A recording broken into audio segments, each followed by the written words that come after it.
यानी अब तक के गुनाह माफ हो गए। और हुजूर ने कहा मन हज्जा वलम यरफुस वलम यफसुक राजा का यौमिन वलदतहु उम्मु, यानी जिसने हज किया और दौरान हज कोई रिफ्स व फिस्क नहीं किया, कोई गुनाह नहीं किया, ऐसे लौटता है जैसे आज ही वह माँ के पेट से पैदा हुआ हो। तो तुम ये कहता है कि 900 चूहा खा के बिल्ली हज को चली, तो 900 चूहा खाए या 9 करोड़ चूहा खाए, अगर पाक माल और पाक इरादे से बंदा हज को गया है तो इस हदीस की रोशनी में ऐसे लौटता है जैसे आज माँ के पेट से पैदा हुआ हो। यानी सारे गुनाह उसके मिट जाते हैं। अलबत्ता जो नमाजें कज़ा हुई उन नमाजों को तो उसे पढ़ना ही पड़ेगा। जो नमाज कज़ा करने का, जिस महफिल पाक में आप शरीक हैं, इस महफिल पाक को निस्बत शेखुल इस्लाम वल मुस्लिमीन सैयदी सरकार आला हजरत वसीमुल बरकत रफ़ीउद दरजत मौलाना शाह इमाम अहमद रज़ा खान फाजिल बरेलवी रज़ियल्लाहु ताला अन्हो की रूह को सवाब पहुँचाने और उनके फैज़ान से माला माल होने के लिए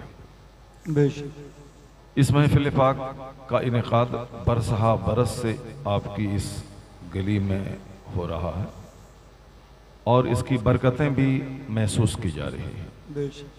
जाहिर सी बात है, हदीस पाक में आया है कि अल्लाह के नेक बंदों के जिक्र से खुदा की रहमतों का नुज़ूल होता है। सुभान अल्लाह।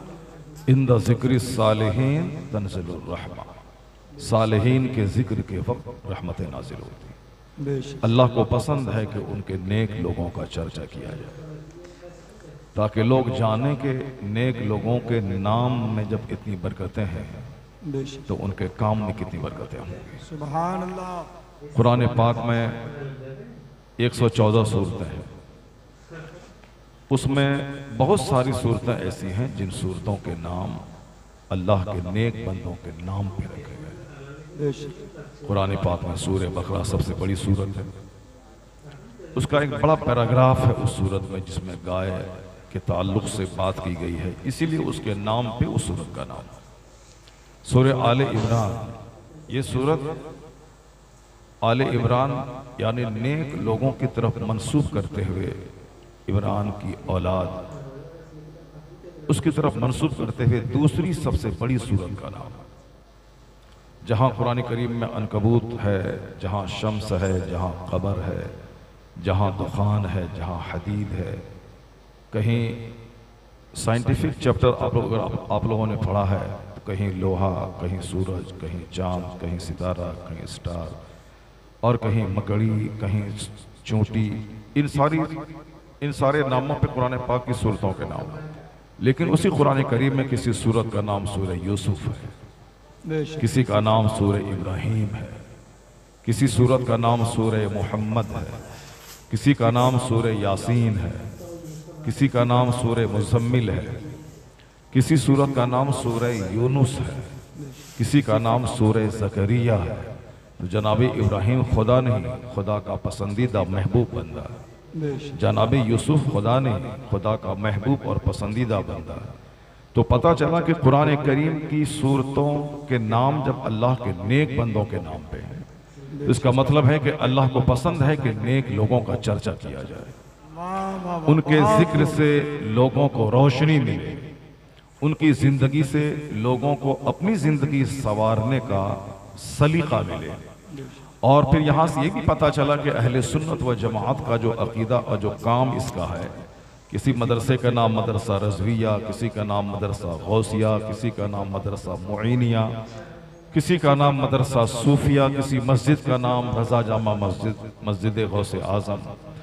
तो कुछ लोग एतराज़ करते हैं कि साहब इन लोगों के नाम से मस्जिदों का नाम क्यों रखते हैं, तो उसका भी शानदार जवाब कुरान करीम की इन सूरतों के नाम से मिल जाता है कि जबकि कुरान करीम में 6666 आयतें हैं, कई हज़ार अवामिर, कई हज़ार नवाही का जिक्र है। कुरान करीम में 114 सूरतें हैं, तो फिर उन सूरतों में जबकि दुनिया में करोड़ों चीज़ें हैं, कोई भी नाम हो सकता था, लेकिन इन मुतबर्रक हस्तियों के नाम पे कुरान पाक की सूरत है। ये इस बात की दलील है कि नेक बंदों की तरफ इदारों को, मस्जिदों को, मदरसों को अपने मकानात को मंसूब करना ये सुन्नत इलाहिया है।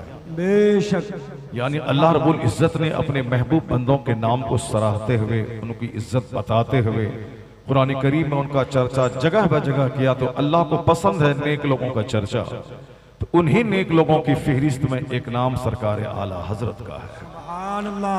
अब आला हजरत का चर्चा हमेशा तो होता ही रहता है, जुमा के दिन खिताब में होता है और रोज़ाना हर मदारिस में क्लास का जब आगाज़ होता है तो आला हजरत के लिखे हुए सलाम से होता है। और 12वीं शरीफ का जुलूस हो तो भी आला हजरत का कलाम पढ़ा जाता है। बहुत सारे लोगों को परेशानी होती है कि आखिर ऐसा क्यों है साहब, महफिल 11वीं की है और नाम रज़ा का होता है, महफिल 12वीं की है और नाम रज़ा का होता है, महफिल तीजा 40वां बरसी की है, रज़ा का नाम होता है।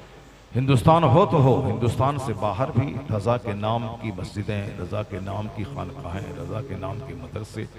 आखिर ऐसा क्यों है? ये किसी बंदी की मेहनतों का नतीजा नहीं है। शोहरत, मकबूलियत, इज्जत, हुकूमत, सल्तनत, ये सारी चीज़ें अल्लाह रब्बुल इज़्ज़त की तरफ से मिलती है। कुलिल्लाहुम्मा मालिकल मुल्क तुतिल मुल्क मन तशा व तंज़िउल मुल्क मिम्मन तशा व तुइज़्ज़ु मन तशा व तुज़िल्लु मन तशा बियदिकल खैर इन्नका अला कुल्लि शैइन क़दीर। कुरान शरीफ की इस आयत की खूबी यह है कि जो हर नमाज के बाद 5 बार इसकी तिलावत करे, चाहे पहाड़ बराबर कर्ज उसके ऊपर क्यों न हो, अल्लाह ताला इस आयत की तिलावत की बरकत से दूर कर देता है। सुभान अल्लाह। बहुत सारे लोग बैंक का सहारा लेते हैं, दूसरे महाजन के पास देते हैं, इंटरेस्ट और सूद पर पैसा उठाते हैं ताकि कर्ज अदा कर दें। तो सबसे पहले अरहमुर राहिमीन के दर करीम पे दस्तक देना चाहिए। लोग डॉक्टर के पास बाद में जाएं, जो सबसे ज़्यादा और जो सबसे ज़्यादा क्या जो जो जो ज़ात शिफा देने वाली है उसी ज़ात के पास सबसे पहले जाना चाहिए। हुजूर ने फरमाया है कि दावू मरदाकुम बिस्सदका, अपने मरीजों का इलाज सदका करके किया करो। और हुजूर ने फरमाया है हस्सनु अम्वालकुम बिज़्ज़कात, अपने माल को मजबूत किले में बंद कर लो उसकी ज़कात अदा करके। बेशक। तो हुजूर ने 2 नुस्खा बताया, अपने माल को तबाही से, बर्बादी से, जलने से, चोरी से, डकैती से और फजूल कामों में खर्च होने से अगर बचाना चाहते हो तो उस माल की पाई पाई का हिसाब लगा के ज़कात अदा कर दो। ज़कात अदा करने के बाद वह माल एक मजबूत किले में बंद हो जाता है। हस्सनु अम्वालकुम बिज़्ज़कात, हुजूर कहते हैं अपने माल को उसकी ज़कात निकाल के मजबूत किले में बंद कर दो। अब किसी चोर की चोरी का कोई दाव उस पर नहीं चलेगा। और आका फरमाते हैं दावू मरदाकुम बिस्सदका, अपने मरीजों का इलाज सदका करके किया करो। डॉक्टर के पास बाद में जाना, सलाइन बाद में चढ़ाना, इंजेक्शन बाद में लगाना, मेडिसिन बाद में देना, सबसे पहले सदका। चूंकि जब अल्लाह नाराज होता है तब लोग बीमार पड़ते हैं, जब अल्लाह नाराज होता है तब शदीद बारिश होती है, जब अल्लाह नाराज होता है तब बारिश की किल्लत होती है, जब अल्लाह नाराज होता है तब जमीन में जलजले आते हैं, जब अल्लाह नाराज होता है तब खतरनाक वबाओं का दौर चलता है। जमीन जब पाप से भरने लगती है तो अल्लाह बंदों को सजा देने के लिए आफत नागहानी को भेजता है। ये अल्लाह की बहुत बड़ी जमीन, खूबसूरत जमीन, जिस तरफ निगाह उठा के देखें हर तरफ बहार ही बहार है। यह जमीन की जीनत है, यह दरख्त, यह जमीन का सिंगार है, ये पहाड़, ये माउंटेन्स हैं, डेजर्ट हैं, ट्रीज हैं, रिवर्स हैं, ये सारी चीजें जमीन का सिंगार और जमीन की जीनत है। जमीन की जीनत है ताकि तुम इस जमीन पे चलो, मकान बनाओ, सड़कें बनाओ, फसलें पैदा करो और अपनी आंखों को ठंडक पहुंचाने के लिए कभी ऊटी जाओ, कभी डल झील जाओ, कभी नैनीताल के पहाड़ को देखो। ये सारी चीजें जमीन की बहार है ताकि लोग उससे लज्जतें हासिल करें। तो इतनी खूबसूरत जमीन को जब यह बंदा गुनाहों से भर देता है तो क्या होना चाहिए? ऊटी पहाड़ है ताकि खुदा की कुदरत के जलवे को देखा जाए। यह जमीन जो पानी के ऊपर में है, कैसे इस जमीन को अल्लाह ने स्टेबल करने के लिए पहाड़ को निकाला और जमीन के नीचे के मवाद को बाहर उसे मजबूत करके एक खूंटे की शक्ल दे दिया। जब बंदा पहाड़ पे जाए तो अल्लाह की कुदरत उसको समझ में आए। यही पहाड़ है जिसकी वजह से जमीन हिलने से रुक रही है। अल्लाह ने डेजर्ट रेगिस्तान बनाया, जब उस रेगिस्तान को देखे कि आदमी का पांव उसमें धंस जा रहा, लेकिन ये ऊंट है जो उसमें जहाज की तरह दौड़ता रहता है। तो उसको देखने के बाद बंदा अल्लाह की मारिफत का नूर अपने सीने में हासिल करे। बंदा जब पहाड़ समंदर के किनारे जाए तो देखे कि बंबई जिसमें आधी दौलत हिंदुस्तान की जिस शहर में रहती है, वो शहर समंदर के किनारे कैसे आबाद है। अगर पानी 10 फीट बुलंद हो जाए तो सारा शहर बंबई समंदर में गुम हो जाएगा। तो समंदर के किनारे हिंदुस्तान का वो शहर जिसे हम शहरों के दुल्हन कहते हैं, वो वहां आबाद है। तो अब मानना पड़ेगा कि वो अल्लाह है जिसने समंदर को रोक के इस शहर को जीनत बख्शी है। तो उस समंदर के किनारे जाके मुसल्ला बिछा के नमाज पढ़ना चाहिए। इलाही तेरा करोड़ों एहसान कि तूने पानी के किनारे इतना जबरदस्त शहर तूने आबाद किया। और समंदर जिसको देखने के बाद कभी कभी सीना हिल जाता है कि ताकतवर समंदर, जरा सा उसमें जोश आ जाए तो सारा शहर वीरान हो जाए, सारे शहरों को उजाड़ दे। जैसे कभी सुनामी का तूफान आया था, समंदर के किनारे हजारों लोग मॉर्निंग वॉक में निकले थे और पानी में जोश आया, एक एक बांस पानी ऊपर जाके शहर की तरफ बढ़ के कई हजारों को अपनी आगोश में लेकर फिर पानी समंदर में जाके मिल गया। उसे सुनामी का तूफान कहते हैं। यानी मॉर्निंग वॉक के वक्त में अल्लाह का अजाब आता है। सुबह के वक्त में अक्सर अजाब अल्लाह का सुबह के वक्त ही में आया है। जनाब लूत अलैहिस्सलाम की कौम जब पाजी कौम हो गई तो अल्लाह ने उसको सजा देने के लिए फरिश्तों को भेजा। तो सुबह के वक्त में फरिश्ते 4 लाख की आबादी वाले शहर सदूम को अपने पर पे उठा के आसमान की तरफ ले गए, फिर वहां से पलट दिया। 4 लाख की पूरी आबादी पिस के रह गई। उसके बाद अल्लाह ने आसमान से पत्थरों की बारिश कर दी, जो बचे खुचे लोग थे सारे के सारे तबाह हो गए। अक्सर अजाब सुबह के वक्त में आता है।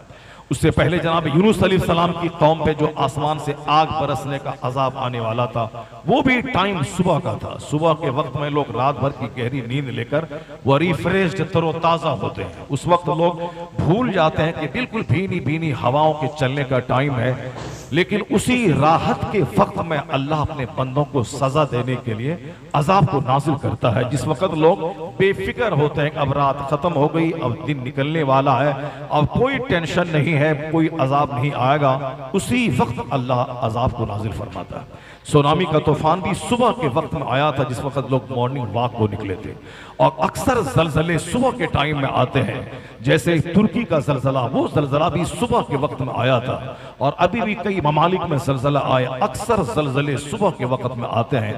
इसी को कुरान करीम में कहा गया कि अलैसा सुबह बेकरीब, यानी जनाब लूत अलैहिस्सलाम के सामने जब फरिश्ते इंसान की शक्ल में आए और उसकी कौम ने उनको घेर लिया कि हम इनके साथ जो सुलूक करना चाहते हैं उसको हमारे हवाले करें, जनाब लूत अलैहिस्सलाम डर गए कि हमारे मेहमान हैं, मेहमान से बदतमीजी लोग करेंगे।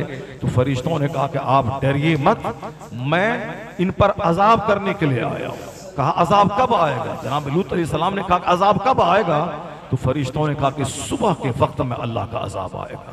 तो जनाब लूत अलैहिस्सलाम कहने लगे अलैसा सुबह बेकरीब, यानी क्या सुबह का वक्त करीब नहीं है? यानी सुबह जल्दी से आ जाए ताकि इस खसीस और रजील कौम पे जल्दी अल्लाह का अजाब आए। औरतें अल्लाह की नेमत हैं, अल्लाह का दिया हुआ एक तोहफा है, ताकि मर्द अल्लाह के नाम पे उससे निकाह करे और अपनी ख्वाहिशात की तकमील जायज तरीके से उसके साथ करे, और ये दोनों मिलें तो फिर औलाद का सिलसिला क़यामत तक जारी रहेगा। जब तक मेरे माँ बाप शादी आपस में नहीं करते तो मैं कहां से पैदा होता?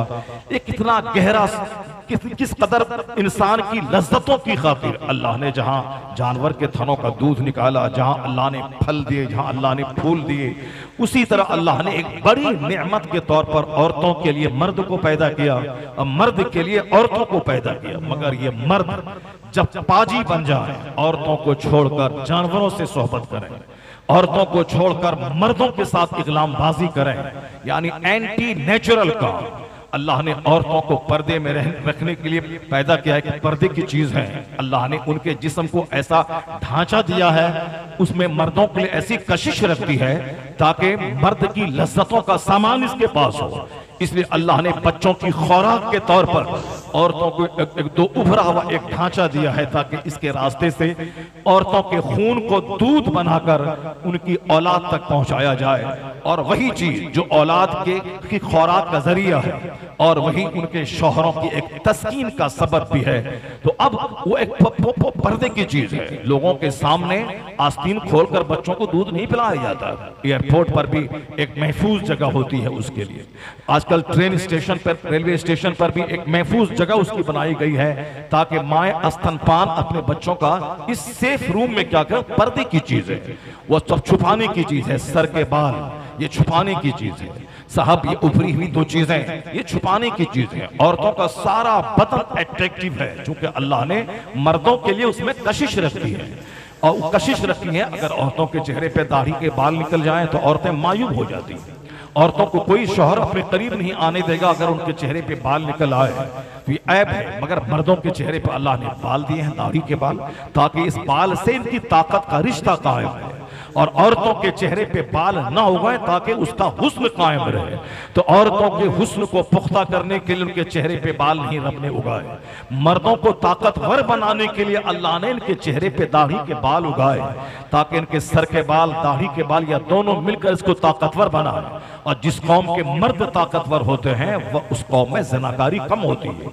जिस कौम के मर्द ताकतवर होते हैं उस कौम में बच्चों की कहत साली नहीं होती है। बहुत सारे लोग हैं जो औलाद ही नहीं, जहाँ की औरतें बांझ हैं, जहाँ के मर्द नामर्द हैं। जब मर्द नामर्द रहे तो जाहिर सी बात है औलाद पैदा नहीं होगी। ये इंसानों की भीड़ जो अभी 10 से लेकर 1200 करोड़ की आबादी पूरी दुनिया में है।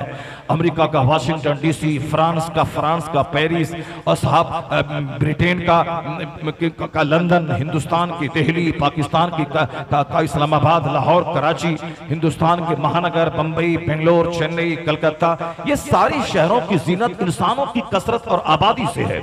इंसान शादी ब्याह में ना आए तो वो शादी सन्नाटे में तब्दील हो जाती है। इंसानों की तादाद जनाजे में नहीं आए तो लोग मायूस हो जाते हैं। इंसान से दुख भी पहुंचता है, जब जबान खुलती है तो तकलीफ पहुंचाते हैं, लेकिन इनके बगैर चैन भी नहीं मिलता है। हमने उर्स रज़वी की तकरीब मुनक़िद की, अगर पब्लिक नहीं आती तो चेहरा लटक जाता है, आदमी मायूस हो जाता है, उदास हो जाता है। इतना मैंने खर्च किया, पब्लिक नहीं आई। शादी ब्याह के मौके पर मैंने 1000 कार्ड बांटे, लोग आते हैं 200, तो घर वाला मायूस हो जाता है। ये इंसान के जरिए तकलीफ भी पहुंचती है और राहत भी इनके जरिए ही मिलती है। ये अगर जनाजे में नहीं जाएं तो सन्नाटा, शादी में न आए तो वीरान। ये हमारी तकरीब में, घर में इनॉग्रेशन की सेरेमनी है, उसमें लोग नहीं आए, इफ्तिताही तकरीब में, तो भी मायूसियत रहती है। इंसान से राहत भी मिलती है और इंसान से तकलीफ भी पहुंचती है, मगर तकलीफ के मुकाबले में राहत इस इंसान से ज्यादा होती है। ये इंसान कैसे पैदा होता? जब मर्द ताकतवर न रहे तो दुनिया उजड़ जाए, औलाद ही पैदा ना हो। तो मर्द के ताकतवर रहने के लिए इनकी दाढ़ी जरूरी है, और औरतों के हसीन रहने के लिए उनके चेहरे का बेबाल होना जरूरी है। लेकिन जब यह दोनों उल्टा पुल्टा हो जाए फिर दुनिया में आग लगेगी, दुनिया में तबाही आएगी, दुनिया में जिनाकारी फैलेगी। यानी अगर मर्द नामर्द हो जाए तो जिना का घर घर फैलना तय है, और औरतें अगर बेपर्दा हो जाए तो उस वक्त भी जिनाकारी का फैलना तय है। तो कुदरत का नियम है कि औरतें पर्दे की चीज हैं, वह पर्दे में रहें, और मर्द ताकत की चीज हैं। ये अपने चेहरों को, सरों को पाल से सजाएं और दुनिया की सारी तकलीफों दूर करने के लिए स्ट्रगल करें, जद्दोजहद करें, पसीना ये बहाएं, खेत में हल ये चलाएं, जहाज ये उड़ाएं, ट्रेन ये चलाएं, तो 4 कुंटल मकई और धान के बोरे को ये उठाएं, रात रात भर फैक्ट्री में आग के सामने सामान की मैन्युफैक्चरिंग ये करें। इंसान को अल्लाह ने ताकतवर बनाया है, ताकतवर सीना दिया है, लीवर और जिगर दिया है, ताकतवर चमड़े दिए हैं।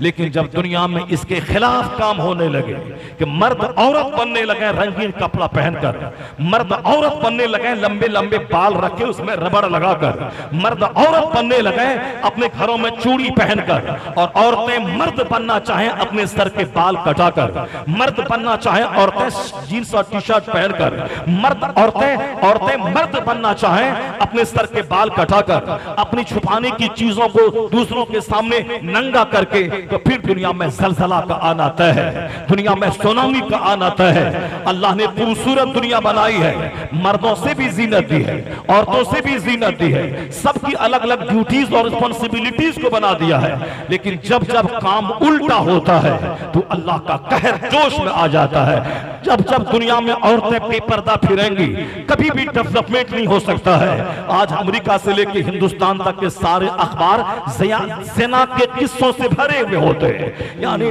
साहब होम से ट्यूशन सेंटर पे ज़िनाकारी, कोचिंग सेंटर पे ज़िनाकारी, यहाँ तक के थाने में ज़िनाकारी, हर दफ्तर में ज़िनाकारी।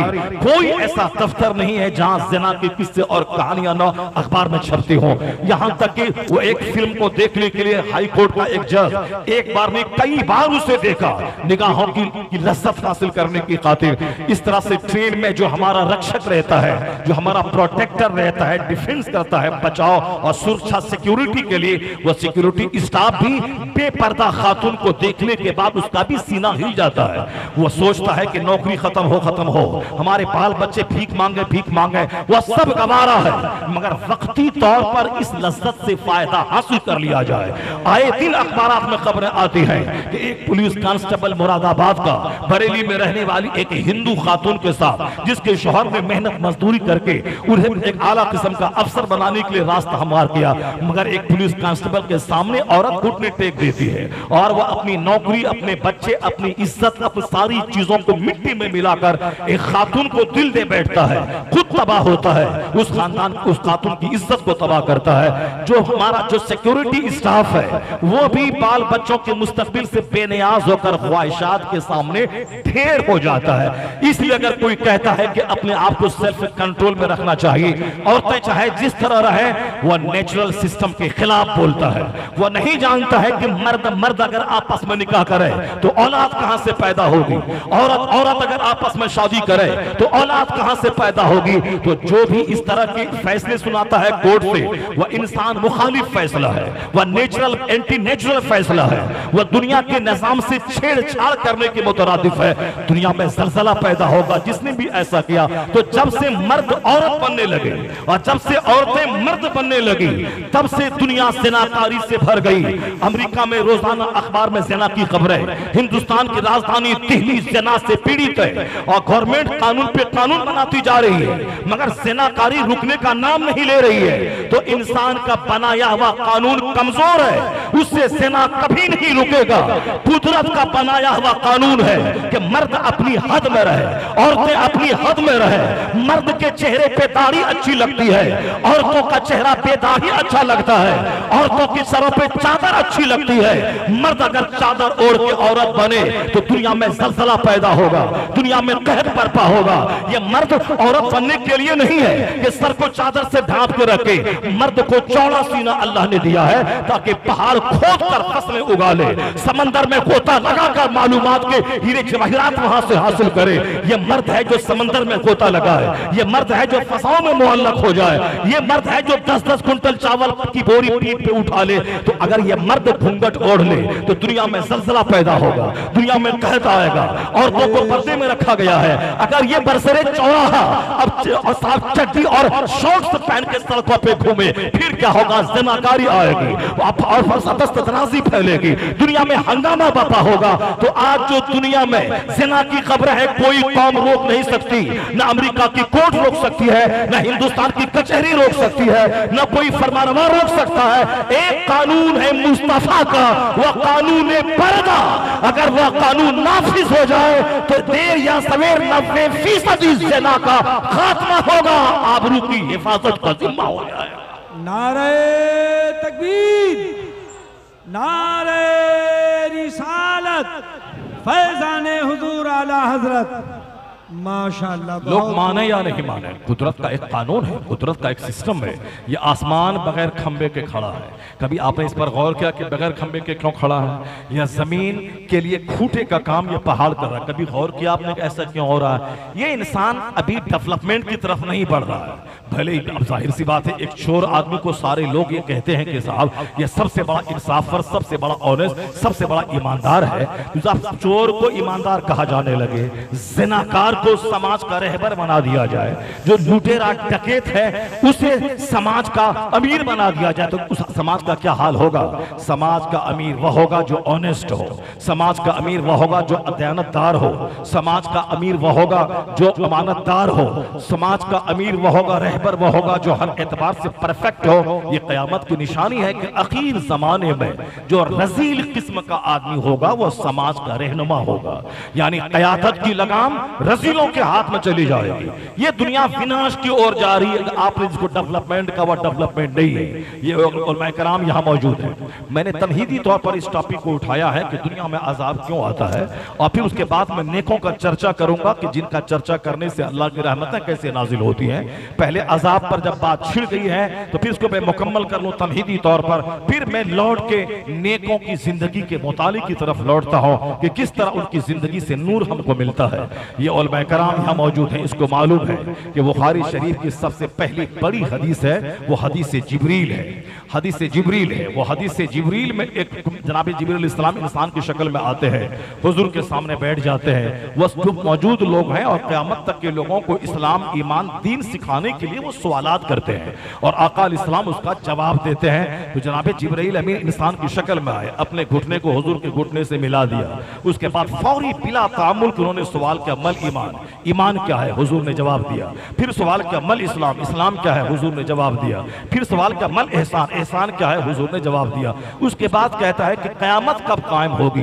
तो आका अलैहिस्सलाम ने क़यामत की निशानियों के बारे में फरमाया कि क़यामत की निशानियां जब अनतलदल अमत रब्बतहा, जब देखो कि माए अपने मालिक को जन्म दे रही है तो समझ जाओ कि क़यामत करीब आ जाएगी। यानी बड़े बड़े मालदार रईस जना करेंगे अपनी बांदियों और नौकरानियों के साथ, उससे बच्चा पैदा होगा और वह बच्चा उस मालिक का बच्चा बनकर यानी वो समाज का सरदार बनेगा। जब माए अपने मालिक को जन्म देने लगे तो समझ लेना कि क़यामत करीब आ गई। इसकी दूसरी तशरीह यह है, तशरीह दूसरी यह है कि माए नाफरमान औलाद को जन्म देगी। माँ बाप काबिल एहतराम होते हैं, माँ बाप के सामने औलाद को ऊंची जगह नहीं बैठना चाहिए, माँ बाप के सामने औलाद को आंख नहीं निकालना चाहिए। माँ बाप काबिल एहतराम है, बाप जन्नत का दरवाजा है, माँ के पाँव के नीचे जन्नत है और माँ बाप ये दोनों हमारे पैदा होने का माध्यम है। अल्लाह रब्बुल इज्जत पैदा करने वाला है और जिसके जरिए हमें पैदा करता है वो हमारे माँ बाप है। इसलिए कुरान शरीफ में एक जगह बिल्कुल वाज़ेह हुक्म आया है, अनिश्कुरली वली वालिदै, कि तुम मेरा शुक्र अदा करो और अपने माँ बाप का शुक्र अदा करो, क्योंकि पैदा करने वाला खालिक अल्लाह है और जिसके जरिए से पैदा किया है वो माँ बाप है। बाप की रीढ़ की हड्डी से पानी का कतरा निकलता है और माँ के सीने की हड्डी से पानी का कतरा निकलता है। यह दोनों कतरे माँ की यूटेरस में सेफ जगह जमा होते हैं, फिर वहां से बच्चे की नाक नक्शे की तश्कील और तामीर होती है और बच्चा वहां ग़िज़ा हासिल करके 9 महीने के बाद फिर माँ के शिकम से बाहर निकलता है। तो एक माँ जो 9 महीने तक अपने बच्चे को पेट में रखती है और 2 साल तक अपने खूने जिगर को दूध बना के पिलाती है और 8-10 साल तक अपने बच्चे के पेशाब पखाना को धो धा के उसके कपड़े साफ करके एक नर्स की तरह एक खिदमत अदा करती है, तो वह माँ इसीलिए कि ताकि माँ को आंख दिखाएं, ताकि माँ को तमाचा दिखलाएं। जिस माँ के पेट से हम पैदा हुए उस माँ को हम आंख दिखलाएं, खबरदार बॉडी रहनी है, ठीक से रहो वरना घर से मैं निकाल दूंगा। और माँ बेचारी सहम सी जाती है, जिसको पेट में रखी, जिसको दूध पिलाई, जिसको नर्स की तरह पेशाब पखाना साफ किया, वो माँ सहम जाती जब बच्चे आंख निकाल के देखते हैं। तो माँ बाप आंख निकाल के दिखाने की चीज नहीं है। माँ बाप के सामने आदमी को सर झुका देना चाहिए, माँ बाप के सामने नीची जगह बैठना चाहिए, माँ बाप का चेहरा मोहब्बत से 100 बार तकना चाहिए रोजाना, ताकि जो लोग 10 लाख खर्च करके हज को गए उनके हज की कबूलियत की कोई गारंटी नहीं है। वह क़यामत के दिन पता चलेगा कि किसका हज रद्द हुआ और किसका हज कबूल हुआ। अलबत्ता पहचान उसकी यह है कि जो हज करने के बाद वापस आए पहले से ज्यादा नर्म हो जाए, वो गाली का जवाब गाली से न दे, पहले बेनमाजी था अब नमाजी हो जाए, पहले बेजमात नमाज पढ़ता था अब बाजमात नमाज पढ़ने लगे, पहले अपने घर में पढ़ता था 4 टाइम नमाज नमाज पढ़ता था, अब ये 5 टाइम नमाज मस्जिद में पढ़ने लगे। दूसरा 5 गाली दे देती है उसको सबर करके मुस्कुराते हुए झेल ले। अगर ये क्वालिटी पैदा हो गई, हज से पहले पैसे को दांत से पकड़ने वाला ये बखील और कंजूस था, और हज से वापस आने के बाद सखी हो गया, तो दुनिया गवाह है कि इसका हज कबूल हो गया है। यह हज मबरूर की अलामत है। और अगर हज से वापस आने के बाद पहले से ज्यादा बखील हो जाए, पैसे को दांत से पकड़ पकड़ के रखने वाला हो जाए, पहले 5 टाइम पढ़ता था अब 4 टाइम घर में पढ़ने लगे, रात के 2 बजे तक मोबाइल चलाना है और दिन के 10 बजे उठना है, सुबह 5 बजे कैसे नींद टूटेगी उसे। यानी पहले 5 टाइम का नमाजी था, हज से वापसी के बाद अब वह 4 टाइम का नमाजी हो गया। हज को जाने से पहले वह नर्म था, वापस आने के बाद दौलत का हरीस हो गया। और फिर सामने वाला एक गाली बकत ये बोले तू मुझे क्या समझता है, मैं हज करके आ गया तो फिर अब मैं तेरा सारा नाज उठाऊंगा, नहीं नहीं मुझे नहीं पहचानता कि मैं कौन था, अभी भी मैं तुम्हारे सीने पे चढ़ के मैं हल जोतूंगा। यानी अब पहले से ज्यादा खतरनाक गाली इस्तेमाल करने लगा। समझ जाए कि हज मरदूद है जिसके हज को अल्लाह ने रद्द फरमा दिया है। तो हज रद्द है, इसकी अलामत तो है दुनिया में कि हज मरदूद की अलामत है कि गुनाह बढ़ जाए, और हज मबरूर की अलामत है कि हज से वापसी के बाद इसकी नेकियां बढ़ जाए, हज से वापसी के बाद नेकियां बढ़ जाए। जो लोग कहते हैं कि हज को जा रहे हैं 900 चूहा खा की बिल्ली हज को चली, ये भी गलत बोली है, लोगों का एक निगेटिव बोली है। ये बोली है हसद की बोली है, यह जलन की बोली है। सीना जो हसद और जलन से की आमाजगा बना हुआ है। अच्छा घर बना है तो पड़ोसी जलने लगता है, बेटे को नौकरी मिल जाए तो उसके पेट में दर्द होने लगता है, सामने के घर में कोई कैंसर ज्यादा हो जाए तो पड़ोसी ताली बजाने लगता है। बहुत करता था, अब पता चलेगा जो मुसीबत पे मुस्कुराए वह जलील खबीस मरदूद है, और उससे ज्यादा बड़ी मुसीबत के लिए वह तैयार रहे। और जो किसी की नेमत से चिढ़े वह भी खबीस मरदूद रजील है, वो भी तैयार रहे कि उसके हासिल कदम कदम पे पैदा होंगे। अल्लाह ने किसी को मुसीबत दी तो उस पर वह सब्र करे तो उसका रुतबा और बुलंद हो जाएगा। अल्लाह ने किसी को नेमत दी तो अल्लाह ने नेमत दिया है, तो अल्लाह के फैसले पे कोई चिढ़ने वाला कौन होता है। अल्लाह किसी को खरबों दे रहा है, किसी को अरबों दे रहा है, तो तू चिढ़ता क्यों है। उससे तेरा सीना तंग होगा, तेरा चेहरा काला होगा। तो कोई हज को जा रहा है, तुम नहीं जा रहा है, तुमको ये दुआ करवानी चाहिए उस हाजी से कि आप दुआ करें कि अल्लाह मुझे भी मदीने का मुसाफिर बना दे, अल्लाह मुझे भी हरमैन का मुसाफिर बना दे। नहीं, ये बंद कमरे में बोलता है, चौक चौराहे पे चाय पान की दुकान पे बोलने लगता है कि ये 900 चूहा खा के बिल्ली हज को चली, 900 चूहा खा के, बल्कि वो गलत है, वो नहीं जानता इस्लाम क्या है। हज से वापसी के बाद भी नमाज फर्ज है, उससे पहले भी नमाज फर्ज है। हज से वापसी के बाद भी रोजा फर्ज है, उससे पहले भी रोजा फर्ज था। नमाज रोजा हज जो ज़कात जैसे फर्ज है। नमाज पढ़ने डेली मस्जिद जाता हूँ, डेली वहां से आता हूँ, कोई 10 गाड़ी आगे नहीं जाती है, 10 गाड़ी पीछे नहीं जाती है, गले में माला नहीं पहनाया जाता, फर्ज है अदा करना है।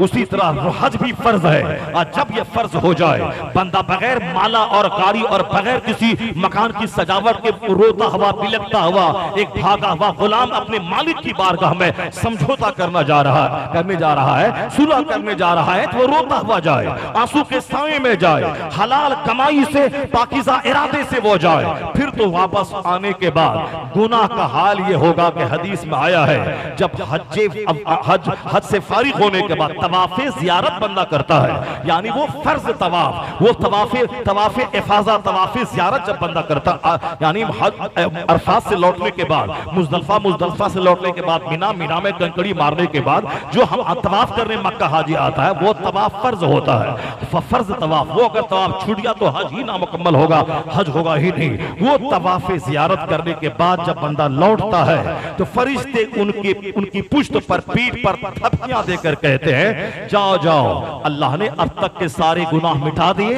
अब जो जिंदगी बची है उस जिंदगी को नेकियों से सजाने की कोशिश करना का गुनाह है, वो तो हज से माफ हो जाएगा। लेकिन जो असले नमाज है वो रुखसत नहीं होगी, उससे साकित नहीं होगी, पढ़ना पड़ेगा। 15 साल की उम्र से नमाज फर्ज हो जाती है, और आदमी नमाज शुरू किया है 25 साल की उम्र में, या 10 साल की नमाज उसके जिम्मे कज़ा है, 5 बार हज करके लौटे, फिर भी ये 10 साल की नमाज उसको अदा करना ही पड़ेगा। एक वक्त की नमाज छोड़ना हराम और गुनाह कबीरा है। तो ये जो कज़ा नमाज हुई, हज करने से हज अगर मकबूल हो गया, ये कज़ा करने का गुनाह माफ हो जाएगा। लेकिन जो असली नमाज है वो उससे साकित है, उसको पढ़ना पड़ेगा। जैसे किसी का कर्जा कोई 10,000 रुपए ले लिया, अब वो हज को गया, हज से वापस आया, पाक माल पाक इरादे से हज किया, हज कबूल हो गया, तो कर्ज अदा करने की जो ताकीद हदीस में आई है कि अगर घर बेच के भी कर्ज अदा कर सकते हो तो घर बेच के कर्जा अदा कर दे। और जितना लंबा रखेगा कर्जा उतना ही गुनाह तेरे नाम आमाल में लिखा चला जाता रहेगा। अगर घर के बर्तन, घर के फर्नीचर को बेचकर अगर मैं सामने वाले का कर्जा जो लिया हूं उसको अदा कर सकता हूं, अगरचे माल नहीं है मगर घर में सामान है, उसको बेच के मैं पैसा दे सकता हूं, तो सामान बेच कर पैसा देना जरूरी है। अगर नहीं देगा तो रोजाना बड़े बड़े गुनाह उसके नाम अमाल में लिखे जाएंगे। तो जिसने कर्ज किसी का लिया और 10 साल तक नहीं दिया, ये 10 साल तक तो गुनाह उसको होता रहा, लेकिन हज्जे मबरूर अगर उसको नसीब हुआ तो ये कर्ज जो नहीं दिया इसका जो गुनाह हुआ ये गुनाह तो माफ हो जाएगा। लेकिन जो असली पूंजी है 10,000 वो माफ नहीं होगा, वो तो देना ही पड़ेगा उसको। ये जो डिले किया कर्ज देने में, इसमें जो गुनाह हुआ ये गुनाह तो माफ हो जाएगा, लेकिन जो 10,000 कर्ज है वो तो अदा करना ही पड़ेगा। उसी तरह अगर कोई 10-20 साल नमाज नहीं पढ़ा, हज से वापस आने के बाद अगर हज मकबूल हो गया तो हज मकबूल हुआ तो नमाज कज़ा करने की गुनाह माफ हो जाएंगे, लेकिन जो असली नमाज है वो माफ नहीं होगी, उसको तो बतौर कज़ा पढ़ना ही पड़ेगा। जो ज़कात 10 साल की नहीं निकाला है वो हज से वापस आने के बाद अगर हज मकबूल हो गया तो ज़कात न निकालने का जो गुनाह है, जैसे एक वक्त की नमाज छोड़ना हराम और गुनाह कबीरा है, बड़ा गुनाह, मेजर गुनाह, और वो इतना बड़ा गुनाह है कि जो गुनाह शराब पीने से भी बड़ा गुनाह है। कोई शराब पिया 10 साल तौबा किया अल्लाह माफ कर देगा, लेकिन कोई 10 साल नमाज छोड़ा और जब तक ये नमाज अदा नहीं करेगा ये नमाज उसके जिम्मे से साकित न होगी। इस नुक्ते नजर से नमाज छोड़ना शराब पीने से बड़ा गुनाह है, क्योंकि शराब पिया 10 साल तक तौबा किया, सच्ची तौबा, फिर शराब को टच नहीं किया, अल्लाह माफ कर देगा। मगर नमाज के बारे में जब तक वो नमाज उसको बतौर कज़ा अदा ना करे उस वक्त तक ये नमाज उसके जिम्मे से साकित नहीं होगी। उसी तरह ज़कात है, ज़कात फर्ज हुई थी 10 साल पहले मगर ये नहीं निकालता था, ज़कात का माल निकला 1 करोड़ में 2.5 लाख, ये 50,000 निकालता था और कहता था 50,000 मैंने निकाल दिया, जबकि ज़कात फर्ज है 2.5 लाख। 1 करोड़ की पूंजी चाहे बिजनेस में लगे, चाहे उसके पास फिक्स डिपॉजिट हो या घर के जेवरात को मिला करके 1 करोड़ हो जाए, तो 2.5 लाख रुपए ज़कात देना फर्ज है। अगर 50,000 दिया या 1.5 लाख दे दिया या 2 लाख दिया, 1 पैसा भी ज़कात का माल अगर ओरिजिनल माल में मिला रहा तो हदीस पाक में आया है कि सारे माल को वह तबाह हो बर्बाद करके रख देगा। 1 रुपया, जिस तरह एक फुंसी अगर वह कैंसर का रूप धार कर लिया तो सारे जिस्म को सड़ा के रख देती है, उसी तरह से ज़कात का 1 रुपया अगर रह गया तो सारे माल को तबाह कर देगा। इसलिए ज़कात अगर 2 लाख निकल रहे हैं तो बंदे को एहतियातन 2.5 लाख निकाल देना चाहिए। अगर पैसे की फरावानी है तो एहतियातन 3 लाख निकाल देना चाहिए, ताकि ज्यादा हो जाए कम ना हो, वरना 1 रुपया भी कम रहा तो फिर सारे माल को तबाह हो बर्बाद कर देगा। तो 10 साल से ज़कात फर्ज थी, नहीं निकालता था, या निकालता भी था तो थोड़ा निकालता था। आला हजरत ने फतवा रसिया में लिखा है कि जब भी वो ज़कात निकाले तो पूरे जब से ज़कात फर्ज हुई थी सबका हिसाब लगा के वो ज़कात निकाले। अगर नहीं निकालेगा तो ज़कात उसके जिम्मे से साकित न होगी या गुनाह उसका माफ नहीं होगा। अगरचे वो हिसाब लगाए 25 साल की ज़कात का तो पूरा मकान बिक जाता है, तो आला हजरत ने उसकी तरकीब बताई है, जब ज़कात में पूरे मकान बिक जाए तो फिर उनके गरीब रिश्तेदारों में जो फकीर है, जिस पर सदक़े फित्र वाजिब नहीं है, वह फकीर है, उसके सामने मसला बयान करे और फिर वो अपने गरीब रिश्तेदार को पूरा मकान बतौर ज़कात उसको दे दे। इस मकान की कीमत है 50 करोड़ और हम 25 साल से ज़कात नहीं निकाल रहे हैं, उसके तौर पर मेरे पास कोई माल नहीं है, यही मकान ही है। तो आला हजरत ने तरकीब बताई, चूंकि जहन्नम की आग बहुत सख्त है, क़यामत का अज़ाब बड़ा हार्ड है, उसके मुकाबले में दुनिया की सारी बीमारी, सारी रुसवाई कोई माने नहीं रखती। लेकिन चूंकि आज लोग दुनिया को बहुत बड़ी चीज समझ रहे हैं और आखिरत के अजाब को हल्का समझ रहे हैं, इसी लोगों को समझ में यह बात नहीं आएगी जो आला हजरत ने तहरीर की है। कौन इतना करेगा, कौन इतना इतने साल की नमाज कज़ा पड़े, चलो अल्लाह मालिक है, अल्लाह माफ कर देगा, ऐसा नहीं होता है। अल्लाह रब्बुल इज्जत माफ करने वाला, वो तो खरबों गुनाह को माफ कर देगा, लेकिन जब गिरफ्त करने पे आता है तो जिस तरह से एक हल्की सी चिंगारी सारे शहर को जला के राख राख कर देती है, उसी तरह छोटा सा गुनाह सारी नेकियों को जला के राख कर देगा। और छोटा सा गुनाह जहन्नम का हकदार आपको बना देगा। दूसरों की छतों से आप घास की एक तीली लेके खिलाल करें, अगर इसी गुनाह को अल्लाह पकड़ ले तो इसी गुनाह की वजह से जहन्नम जाना आपका तय है। तो किसी छोटे गुनाह को छोटा ना समझा जाए और किसी बड़े गुनाह को देखकर अल्लाह की रहमत से मायूस ना हुआ जाए, बल्कि खौफ और रजा दोनों के दरमियान में बंदा जिंदगी के दिन गुजारे। तो पद आला हजरत ने कहा कि तुम गुनाह को हल्का मत समझ, बल्कि इस दुनिया में सारे दरवाजे खुले हुए हैं, उस गुनाहों की तलाफी और माफी के दरवाजे हैं। अगर तू ज़कात नहीं निकालता था 25 साल से, अब तुझे निकालना पड़ेगा। और जब निकालेगा, हिसाब लगा तो सारा मकान ज़कात की रकम में चला जा रहा है। तो आला हजरत ने उसकी तरकीब बताई है, जैसे नमाज की तरकीब है, 10-20 साल की कज़ा नमाज है, तो हर नमाज से पहले एक कज़ा नमाज पढ़ ले, जो फजर की 2 रकात पढ़ ले। अत्तहियात के बाद दुरूद इब्राहिमी मुकम्मल पढ़ने की जरूरत नहीं है, वक्त कम है, नमाजें ज्यादा अदा करनी है। अल्लाहुम्मा सल्ली अला मुहम्मद व अला आलि मुहम्मद पढ़ ले, सलाम फेर दे। दुआए कुनूत में सिर्फ अल्लाहुम्मा इग़फिरली पढ़ दे, सलाम, उसके बाद फिर रुकू में चला जाए। यानी शॉर्ट में 3 बार सुबहान रब्बिल आला नहीं पढ़ना, एक बार ही पढ़ ले। अल्हम्दु के बाद कुल हुवल्लाहु अहद और इन्ना आतना कल कौसर, इस मुख्तसर सूरत को पढ़, यानी 2 रकात नमाज 2 मिनट से भी कम में हो जाएगी और बहुत बड़े अजाब से तू बच जाएगा। दुआए कुनूत लंबी दुआ है, सिर्फ अल्लाहुम्मा इग़फिरली अल्लाहुम्मा इग़फिरली अल्लाहुम्मा इग़फिरली पढ़ के रुकू में चला जा, ताकि कम वक्त में ज्यादा नमाजें अदा हो सके। उसी तरह आला हजरत ने ज़कात जो उसके जिम्मे कज़ा है, उसकी अदा की सूरत आला ने फरमाया, अगर 25 साल की ज़कात का हिसाब करे तो मकान चला जाएगा। तो आला हजरत ने कहा अपने विश्वास के अपने रिश्तेदारों में कोई फकीर है, उस फकीर का मतलब यह हुआ कि उसके पास अपना घर मकान है, मगर वो साहिब मकान के अलावा इतनी प्रॉपर्टी नहीं है उसके पास कि वो साहिब निसाब हो, कि वो सदक़े निकाले, साहिब निसाब हो, उस पर कुर्बानी वाजिब, तो वह फकीर है। तो फकीर को अपना पूरा माल हिबा कर दे, उसको हिबा नहीं, उसको ज़कात में दे दे, कि मैं सारा माल तुझे बतौर ज़कात दे दी, सारा मकान बतौर ज़कात तुझको दे दिया। अब उस मकान की कीमत अगर 25 लाख या 25 करोड़ रुपए है, समझ लें कि पूरे 50 साल की ज़कात जबकि आपके जिम्मे कज़ा है, वो सारी ज़कात आपकी अदा हो गई। सुभान अल्लाह। अब जब मकान ज़कात अदा हो गई 25, 30, 40 साल की, तो अब वो गरीब आदमी ये कहे कि मैंने यह मकान अपनी रजा और खुशी के साथ मैंने बतौर गिफ्ट दे दिया, तो क्या होगा कि 25 लाख या 25 करोड़ का मकान बतौर तोहफा देने का सवाब उसको मिलेगा। इसकी ज़कात भी अदा हो गई, उसको इतने करोड़ का मकान अपने रिश्तेदार को देने का अजर भी उसको मिल गया। तो आला हजरत ने कहा कि जहन्नम के अजाब से बचने के लिए ये तरकीब जरूरी है, ये करनी पड़ेगी। ज़कात अदा करना होगा, तुम्हें नमाज रोजा पढ़नी पड़ेगी, जितने साल के रोजे कज़ा है उसको अदा करना पड़ेगा, जितने साल की कुर्बानी तुम पर कज़ा है वह सब कुर्बानी के बराबर माल खैरात करना होगा। आला हजरत ने बताया है, और तुमने तुम्हारे जिम्मे 25 साल की नमाज कज़ा है और कज़ा अदा करने के लिए तुमने ठान लिया और हर नमाज के बाद पढ़ना शुरू किया, इतने में 4 दिन के बाद मौत आ गई। तो बुजुर्गों ने लिखा है, मुफ्तार किराम का कलम है, चूंकि तूने इरादा कर लिया था कि जो 25 साल की नमाज कज़ा है मैं उसको अदा करूंगा, और तू अदा करना शुरू किया था, इसी हुस्ने नियत पे अल्लाह के फजल से उम्मीद है कि तुम्हारे सारे गुनाहों को अल्लाह मिटा देगा। बंदा एक कदम आगे बढ़े, अल्लाह की रहमतें 10 कदम उसका इस्तेमाल करती हैं। तू अल्लाह की तरफ चल के आ, अल्लाह की रहमतें दौड़ के तेरा इस्तेमाल करेंगी। अल्लाह अपने बंदों से उस वक्त बहुत खुश होता है जब कोई गुनहगार सच्ची तौबा करके अपने रब की तरफ रुजू करता है।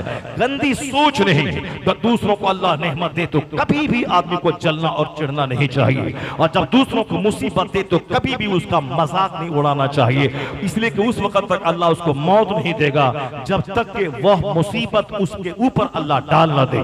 जिस तरह मगरूर और मुतकब्बिर जो सेहत पे, दौलत पे, औलाद पे, मकान पे मगरूर है, अल्लाह उस मगरूर को मरने से पहले सजा देता है ताकि दूसरे लोग जान जाएं कि घमंड करने की पनिशमेंट क्या होती है। और जो माँ बाप का नाफरमान है उसको भी दुनिया ही में उसकी औलाद के जरिए उसको सजा दिलवाता है ताकि वह जान ले कि माँ बाप की नाफरमानी की सजा कितनी सख्त है, दो गुनाह ऐसे हैं जिसकी सजा दुनिया में मिल के रहती है, वरना अल्लाह रब्बुल इज्जत ने इस दुनिया को दारुल जज़ा नहीं बनाया है। यहाँ शराब पिए ज़िना करे, हो सकता है कि दुनिया में उसको कोई तकलीफ ना पहुंचे, क्योंकि दुनिया का 100 साल 1 सेकंड है अल्लाह के नजदीक, और असल में आखिरत जहां का एक दिन 50,000 साल के बराबर है। असल है वह आखिरत, वह दारुल जज़ा है, वह डे ऑफ जजमेंट है, जहां हर स्याह सफेद का हिसाब होगा। तो बंदा चूंकि दुनिया को सबसे बड़ी चीज समझता है, इसलिए गुनाहों की दलदल में गर्दन तक धंसा चला जा रहा है। जबकि कुरान शरीफ में 6666 आयतों में सबसे ज्यादा जिसका चर्चा हुआ है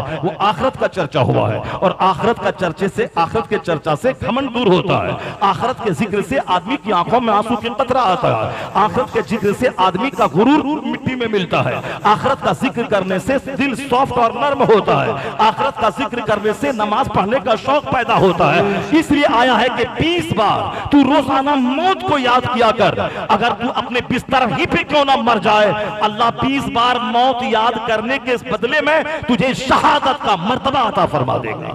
क्योंकि 20 बार अगर कोई मौत को डेली याद किया वो मगरूर नहीं होगा, वह ज्यादा लंबी जिंदगी की तमन्ना बांधकर गुनाहों की कीचड़ में नहीं धंसेगा, वो हराम और हलाल की तमीज खोकर सिर्फ पैसे को अपना मजहब नहीं बनाएगा। चाहे कुछ भी हो, जहन्नम मिले मिले, मगर अभी यहाँ मकान चाहिए, अभी यहाँ दुकान चाहिए, अभी यहाँ गाड़ी चाहिए, अभी यहाँ बंगला और जमीन चाहिए। इसी मनहूस सोच ने इस दुनिया के आम लोगों को उमूमन और मुसलमानों को खुसूसन तबाह और बर्बाद किया।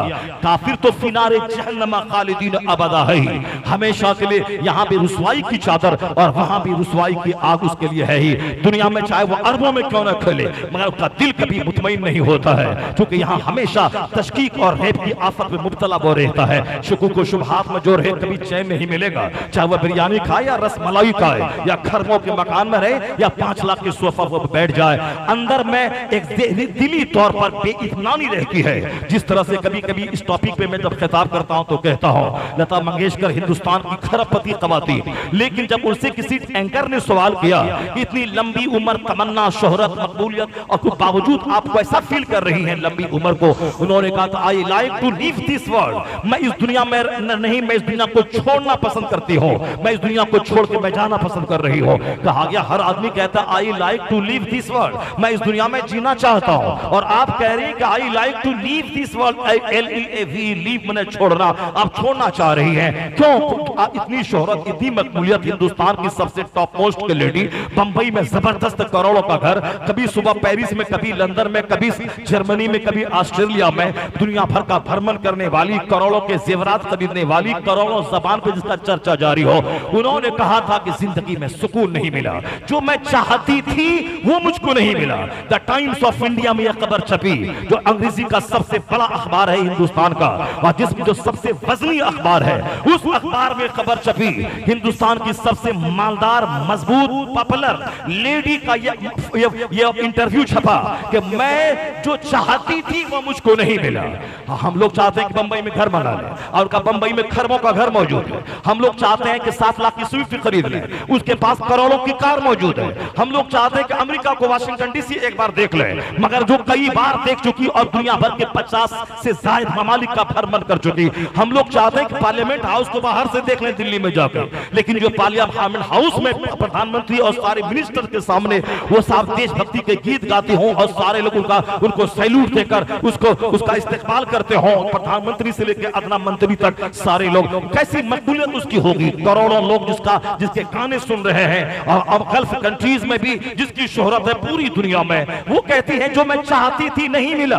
ये बताइए कि गोरखपुर में अगर कोई 10 कमरे का घर बना ले और वो कहे कि मैं जो चाहता था सब हमको मिल गया, उससे बड़ा अहमक, उससे बड़ा नादान कौन होगा। यहाँ खरबों की जायदाद है, करोड़ों का जेवर है, दुनिया भर की पॉपुलैरिटी है, उसके बावजूद वह कहती है कि जो मैं चाहती थी मुझको नहीं मिला। और अगर मैं बोलूं कि मैं स्विफ्ट कार खरीद के मैं फिरौन बन गया, मैं 2-4 कमरे का घर बना के नमरूद बन गया, अब मुझसे बड़ा कोई नहीं है, उससे बड़ा अहमक, उससे बड़ा गधा कोई नहीं है।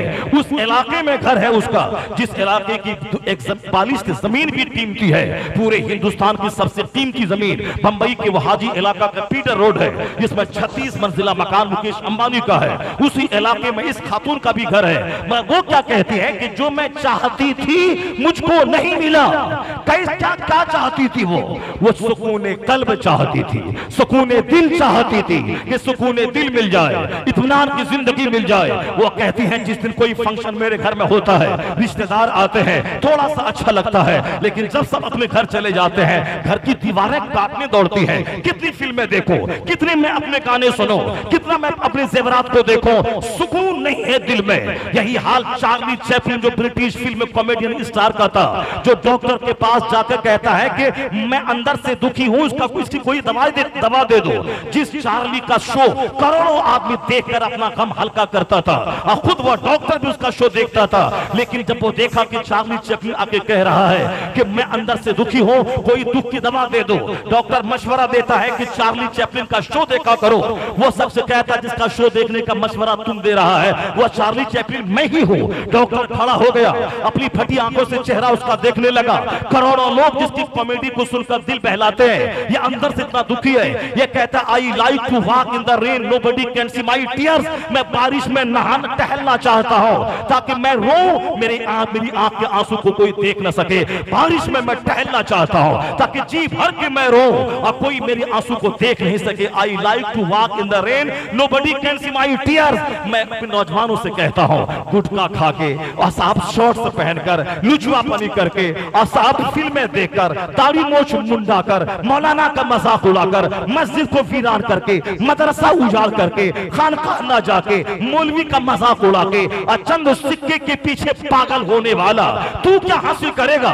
जो अरबों में खेलने वाला, खरबों में खेलने वाला वह ब्रिटिश फिल्म का स्टार है, वो तो कहता है कि मैं जी भर के रोना चाहता हूं, मेरी जिंदगी में सुकून नहीं है। तो तू एक झूठ बोल के मकान बनाने से सुकून कहां मिलेगा? नमाज छोड़ के 50 खरब कमा ले, सुकून कहां से मिलेगा? जब चार्ली को सुकून नहीं है, मंगेशकर को सुकून नहीं है, मुकेश को सुकून नहीं है, जो बाइडेन को सुकून नहीं है, तो तू जो नमाजें छोड़ के चंद सिक्के कमा के घर और कार खरीद के अपनी बेटी की शादी में 10 लाख पानी की तरफ बहा के अल्लाह रसूल को नाराज करके चैन चाहता है और सोफा गद्दा खरीद के चैन चाहता है, नहीं मिलेगा चैन। अल्लाह ही बंदों को पैदा करने वाला है, अल्लाह ही सूरज और चांद पैदा करने वाला है, अल्लाह ही सुकून देने वाला है। तो सुकून का फार्मूला अल्लाह ने ये नहीं दिया कि दुनिया जमा कर चैन मिलेगा।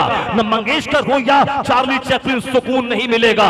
इसका जवाब तो कुरान देता है, सुकून न सोफा में है, न गद्दा में है, न दुनिया के भ्रमण में है, न समंदर के सफर में है, न करोड़पति का 2.5 करोड़ रुपए फीस दे करके वो टाइटैनिक जहाज देखने में सुकून नहीं है, न ही आसमानों में उड़ने में है। सुकून है कहां?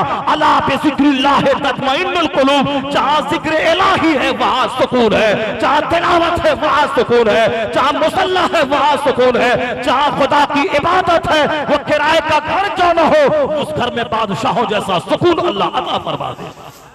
नारे तकबीर, जिंदाबाद जिंदाबाद। अला बिज़िक्रिल्लाह तत्मइन्नुल कुलूब। जो लोग भी कहते हैं कि मैं घर मकान गाड़ी खरीदने के बाद मैं चैन की जिंदगी बसर कर रहा हूं, वो धोखे में है। वो नहीं जानता, वो तो बज़ाहिर तो पान खा के मुंह लाल करके बोलता अल्हम्दुलिल्लाह, अल्लाह का शुक्र है, अल्लाह ने बहुत दिया है, बहुत दिया हुआ है। मगर जब उसके सामने 10 मिनट आप तन्हाई में बैठ जाएं, फिर अपना सीना खोल के आपके सामने रख देता है, वो सारा गम बयान कर देगा। सूफी साहब किबला के पास वो पूछते हैं बज़ाहिर कैसे हो? अल्लाह का शुक्र है, आपकी दुआ बहुत अच्छा हूं। लेकिन 10 मिनट के बाद जहां तन्हाई मिली, हुजूर बहुत परेशानी है, बीवी को बीमारी अलग, बच्चा बीमार अलग, मैं बीमार अलग, कारोबार ठप हो गया है, पूरे इंटरनेशनल मार्केट में मंदी का दौर चल रहा है, 25 लाख रुपए का कर्ज है, मकान में कर्ज है, कार इंस्टॉलमेंट पे लिया है उसका कर्ज बाकी है, साहब महाजन का कर्जा है, 10 करोड़ का माल लाया हूं और उसको देना है, इधर बिजनेस नहीं है, यानी 1000 गम। तो पीर साहब लोग तो बेचारा मुरीद के घर जाना छोड़ दिया। मुरीद के घर जाओ, उनका दर्द सुन के ये रोने लगता है, क्या वो 10 रुपए का नजराना इसको खुश करेगा? उसका तो गम सुनने के बाद एक दर्दमंद पीर का दिल फट जाता है और सब परेशान हो जाता है। और अगर पीर अगर लाजवाब हो तो उनकी दुआओं से मुरीदों का काम चल जाता है। एक मुरीद था कर्नाटका के मैसूर इलाके में, करोड़ों की दुकान थी, मगर आसपास सब गैर मुस्लिमों की दुकानें थी। गैर मुस्लिमों में बहुत सारे सुलझे हुए लोग, अच्छे लोग होते हैं, मानवता उसके अंदर होती है, लेकिन कुछ लोग रजील, खसीस और जलील किस्म के कुछ लोग होते हैं। के बाद पूजा करने से आदमी सॉफ्ट नर्म हो जाता है, मगर कुछ लोग हैं कि जो पूजा शराब पी की पूजा करना चाहता है, वह नाच गा की पूजा करना चाहता है। यह नाचने वाला, गाने वाला, दूसरों का घर तोड़ने वाला, दूसरों के घर में मिट्टी फेंकने वाला, ये क्या पूजा का मजाक? पूजा का मतलब हुआ कि इबादत करना। इबादत का मतलब ये हुआ कि साहब इबादत करने वाला सॉफ्ट रहता है, अगरचे वो माबूदाने बातिला की चाहे जो भी परस्तिश करे उसका तो कोई उसको फैज नहीं मिलेगा, कुफ्र कुफ्र है, शिर्क शिक्र है। लेकिन मगर इबादत का ये मजाज होता है नरमी, इबादत का मजाज होता है सॉफ्टनेस। और या गुंडागिर्दी करके इबादत होती है, गुंडागिर्दी करके साहब पूजा अर्चना होती है। ये गुंडागिर्दी करने वाले क्या जाने पूजा अर्चना किसे कहते हैं। इबादत का मजाज है बंदे को नर्म और सॉफ्ट कर देना। यहाँ पूजा भी वह दूसरे मकसद के लिए कुछ लोग करते हैं, यानी घमंड और हुरूर पैदा करने के लिए वह लोग करते हैं पूजा अर्चना भी। तो यहाँ इबादत का मजा उसको मिलता है जो लोग सॉफ्ट होते हैं, जो लोग नर्म होते हैं। इबादत करता जाता है, नरमी बढ़ती जाती है, इखलास बढ़ता जाता है। पेशानी को सजदे में डाल के एक बंदा यही कहता है, इलाही मैं मजबूर हूं तू मुख्तार है, मैं मजबूर हूं तू कादिर है, इलाही मैं कुछ नहीं हूं तू सब कुछ है, मैं साजिद हूं तू मसजूद है, मैं आबिद हूं तू माबूद है, इलाही मैं कुछ न, I am nothing, you are everything. जब बंदा अपनी पेशानी को सजदे में डाल के ये इकरारे अजज कर लेता है तो अल्लाह उसकी पेशानी को जमीन से उठा के अल्लाह ताला उसे इज्जतों से तवाज़ो से मालामाल कर देता है। तो इबादत से खुशी हासिल होती है, इबादत से नरमी हासिल होती है, इबादत से दिल को सुकून मिलता है, इबादत से चैन मिलता है। इबादत से हट के कोई बंदा चाहे कि मैं सुकून की जिंदगी बसर कर लूं, ऐसा कभी नहीं होगा। इबादत से हट के कोई चाहे तिलावत और जिक्र दुरूद से कि मैं अरबों में खेलूं, अल्लाह ने सुकून रखा ही नहीं, ना बंगले में रखा है, ना सोफा में रखा है, ना गद्दे में रखा है। अल्लाह ने 100% सुकून सिर्फ अपने जिक्र में रखा है, अपनी इबादत में रखा। यही पैगाम हमारे उलमा 1400 साल से मुस्तफा जान रहमत का पैगाम कौम तक पहुंचाते हैं। एक बुजुर्ग है, जो बुजुर्ग का मुरीद वहां उस शहर में रहता था। चारों किस्म खबीस मरदूद किस्म के लोग थे जो दूसरों की दुनिया उजाड़ कर सुकून हासिल करना चाहते थे। मैं इसको उजाड़ दूं, मैं इससे सुकून मिलेगा, मैं इसको शहर से भगा दूं। इसी तरह के लुच्चे लफंगे छोटे किस्म के लोगों से आज दुनिया भरती चली जा रही है। मैं इसको बिगाड़ दूं, मैं इसको भगा दूं, मैं इसको काट दूं, मैं इसको निकाल दूं और मैं अब चैन से रहूं। नहीं रहेगा चैन से। तू नहीं जानता है कि 100 साल पहले जितने लोग हिंदुस्तान में थे, एक बच्चा भी जिंदा आज नहीं मिलेगा। अगर कोई जिंदा होगा भी तो वो 7 जिंदों से बदतर होगा। 100 साल के बाद या 50 साल के बाद कैसी हालत आदमी की होती है सारे लोग जानते हैं। 50 साल के बाद दांत गया, आंख गई, घुटने और साफ पांव का दर्द गया, बदन हाथ में भारी, पेट में गैस, जोड़ छोड़ में दर्द, या आंख और कान में सनसनाहट, या आंख खत्म, कान खत्म, दांत खत्म, हाजमे का सिस्टम खत्म। ये 50 साल के बाद, 100 साल के बाद तो मुर्दा है वो शख्स, जो जिंदा है जिंदों से बदतर है वो। तो 100 साल पहले जो था आज नहीं है।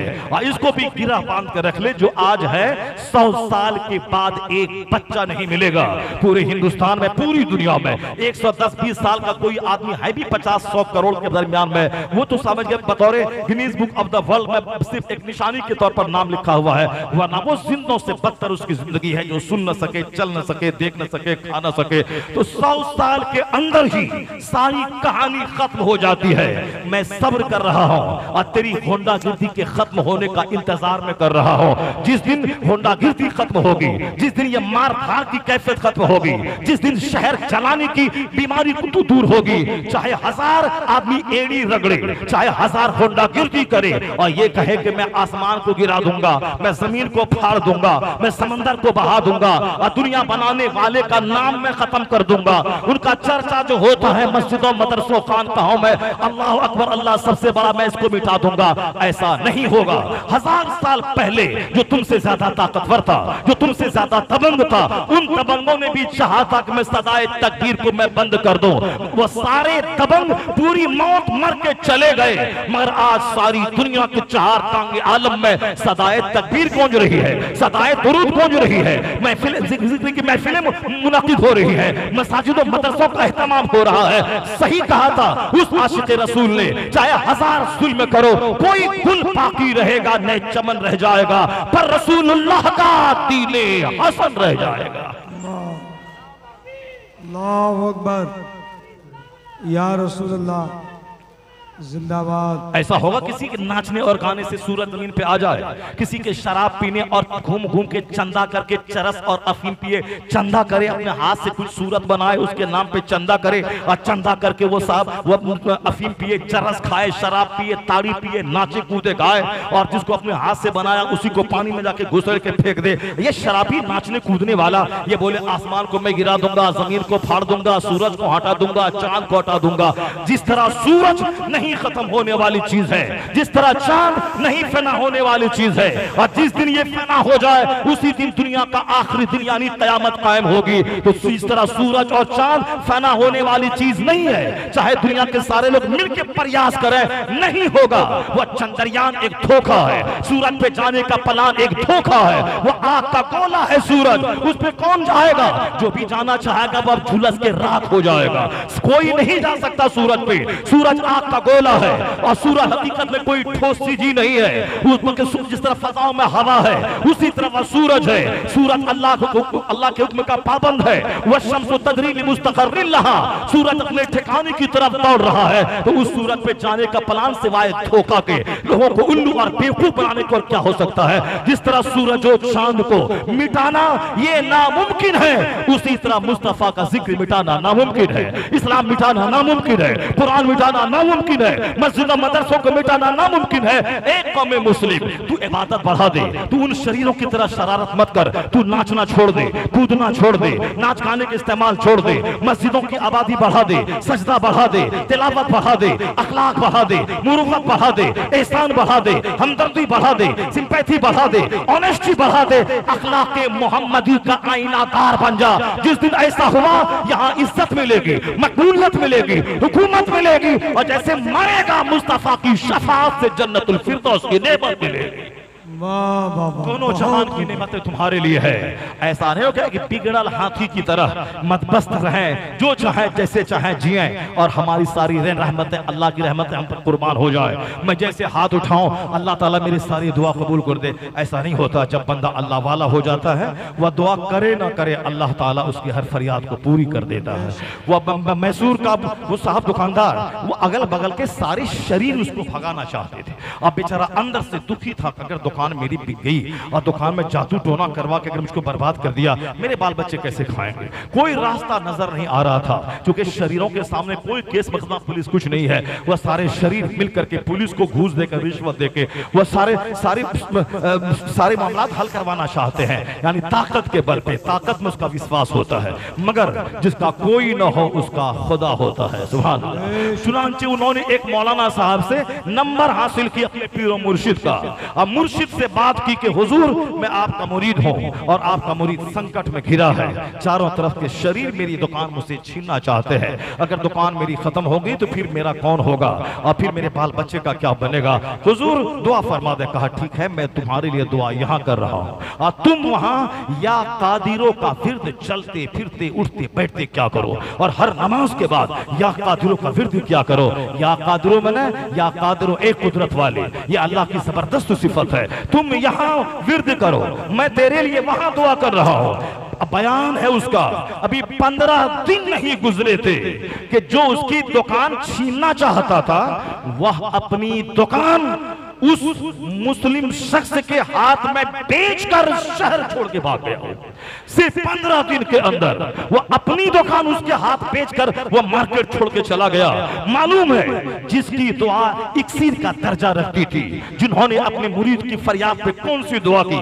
ये 15 साल के बाद भी दुआ कबूल होती है, कभी कभी 20 साल के बाद दुआ कबूल होती है, कभी कभी 50 दिन के बाद दुआ कबूल होती है। लेकिन अभी 15 दिन भी नहीं गुजरे थे कि जबरदस्त दुआ बाबे इजाबत से टकराती है और उस फकीर को मुर्शिद की दुआ सहारा बन के ढारस बंधाती है और उसके जलने वाले आशियाने को हरियाली अता करती है। वह कौन था मुर्शिद बरहक? वो क्या था उसका नाम जिसकी दुआ ने जो दुआ इस तरह रंग लाती है एक उजड़ने वाली जिंदगी को आबादी से हमकिनार कर देती है। उसी को शेख कामिल रजा का बेटा, रजा के बेटे का पोता, 10 करोड़ मुरीदों का मुर्शिद बरहक हुजूर अख्तर रजा का अज़हरी ताजुल शरिया के नाम से दुनिया जानती है। नारे तकबीर।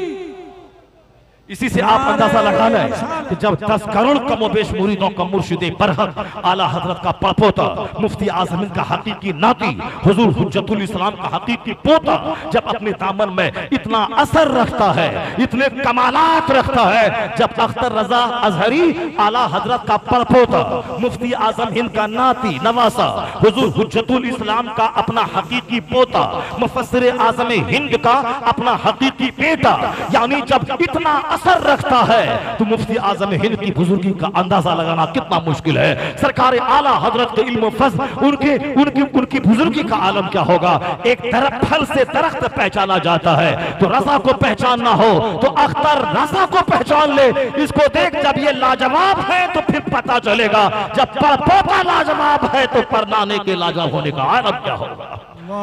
सरकार आला हजरत की सुतो अस्मत पर मैं थोड़ा सा तबसरा मैं ठहर के मैं करने जा रहा हूं और मैं अपनी बात नहीं बोलूंगा, मैं सिर्फ हिंदुस्तान के 2-4 जबरदस्त स्कॉलर के कोटेशन को मैं कोट करूंगा, क्योंकि आजकल आजाद ये फिक्र का जमाना है, कोई किसी की बात मानने को तैयार नहीं है और ऐसे भी बहुत आवारगी ये फिक्र जाहिर हो गई है, यानी जो किसी काबिल नहीं है उसको पहलवान बना के पेश करना, ये आजकल लोगों का नेचर हो गया है। आज जो काबिल का जो काबिलियत का समंदर है उसके ऊपर मैं मिट्टी डाल के पाट करके उसको बिल्कुल एक छोटा सा कूजा साबित करना, जो बुजुर्गी का सूरज है उस पे धूल डालना, आज जो बिल्कुल एक सियाह काला कलोटा चेहरे का मालिक है उसको चौथी रात का चांद कह देना। जब दुनिया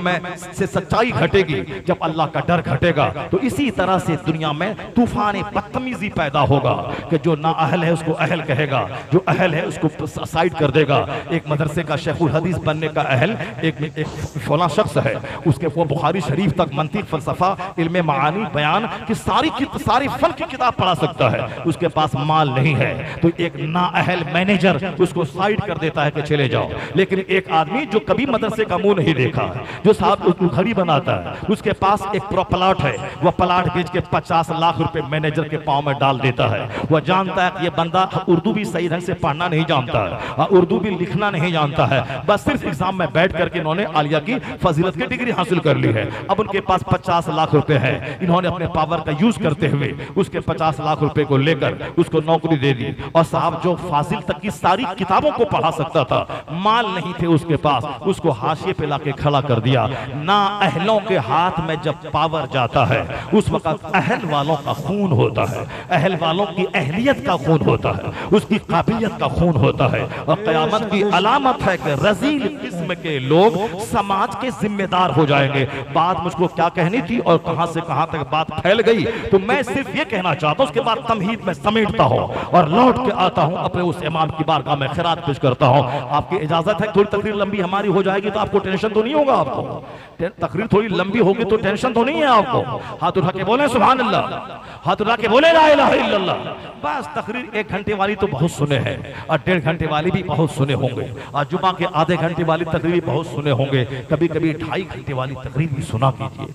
आधा घंटा सुनना, 1 घंटा सुनना ये तो आम बात है, पर 2.5 घंटे 3 घंटे की तकरीर सुनना ये शाज़ है। ये साहब कभी कभी लोग सुनते हैं, तो बस आज हो सकता है कि 2 घंटे से थोड़ा सा ज्यादा हो जाए, तो सब्र कर लेंगे, आप उसको बुरा नहीं मानेंगे।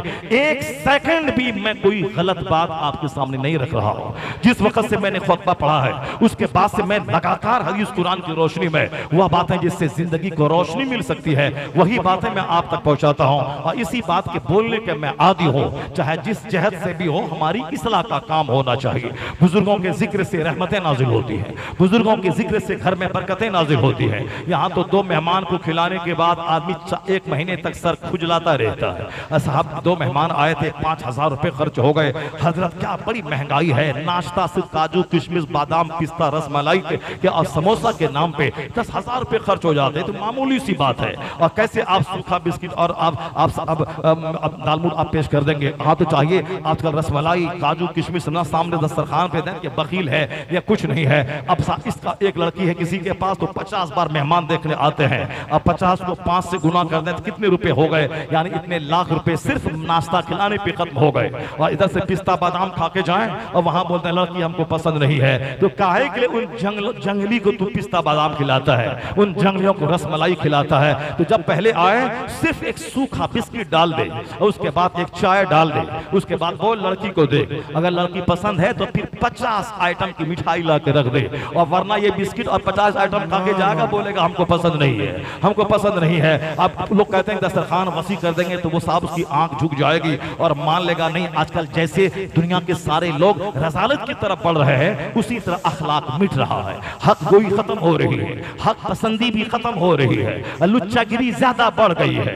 उसी तरह से वो खाएंगे चाहे कितनों 10 लाख रुपए खर्च कर दे, अगर वो अपने दिमाग में ठान के आया है कि 6 फीट की लंबी औरत होनी चाहिए, आंखें उसकी बिल्कुल बड़ी बड़ी होनी चाहिए, जन्नत की हूर जैसी उतर आई हो, चाहे उसका लड़का चाहे कलवा क्यों ना हो, चाहे उसका साफ काला कलोटा साफ जामूस भैंस क्यों ना हो, मगर उसको चाहिए लीन एंड थीन, और साहब उसको लंबी लड़की चाहिए और उसको बड़ी आंख वाली चाहिए और बिल्कुल गोरे रंग वाली चाहिए। वो कलवा बेटा को नहीं देखता है, वो सिर्फ लड़की को देखता है।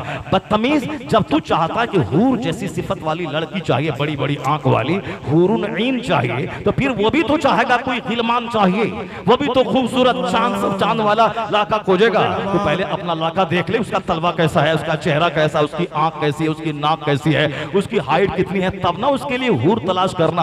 और अपना है साहब कलवा कलोटा और ये ढूंढ रहा है कि जन्नत की कोई हूर मिल जाए, तो फिर उसको चाहे रसमलाई पर उसको तौल दो, नहीं मानेगा, वो खा के जाएगा, बोलेगा पसंद नहीं है। 50-100 जगहों पे जाके लोग लड़कियां देखते हैं, उसके बाद सबको नेग्लेक्ट कर देते हैं। उसके बाद अल्लाह का अजाब नाजिल होता है कि आखिर में झुंझला के तंग आके 45-50 साल की उम्र को जब बेटा उसका हो गया, तो किसी काली कलोटी भूतनी और चोड़ेल के साथ वो बेइज्जती से बचने के लिए शादी करवा देते हैं।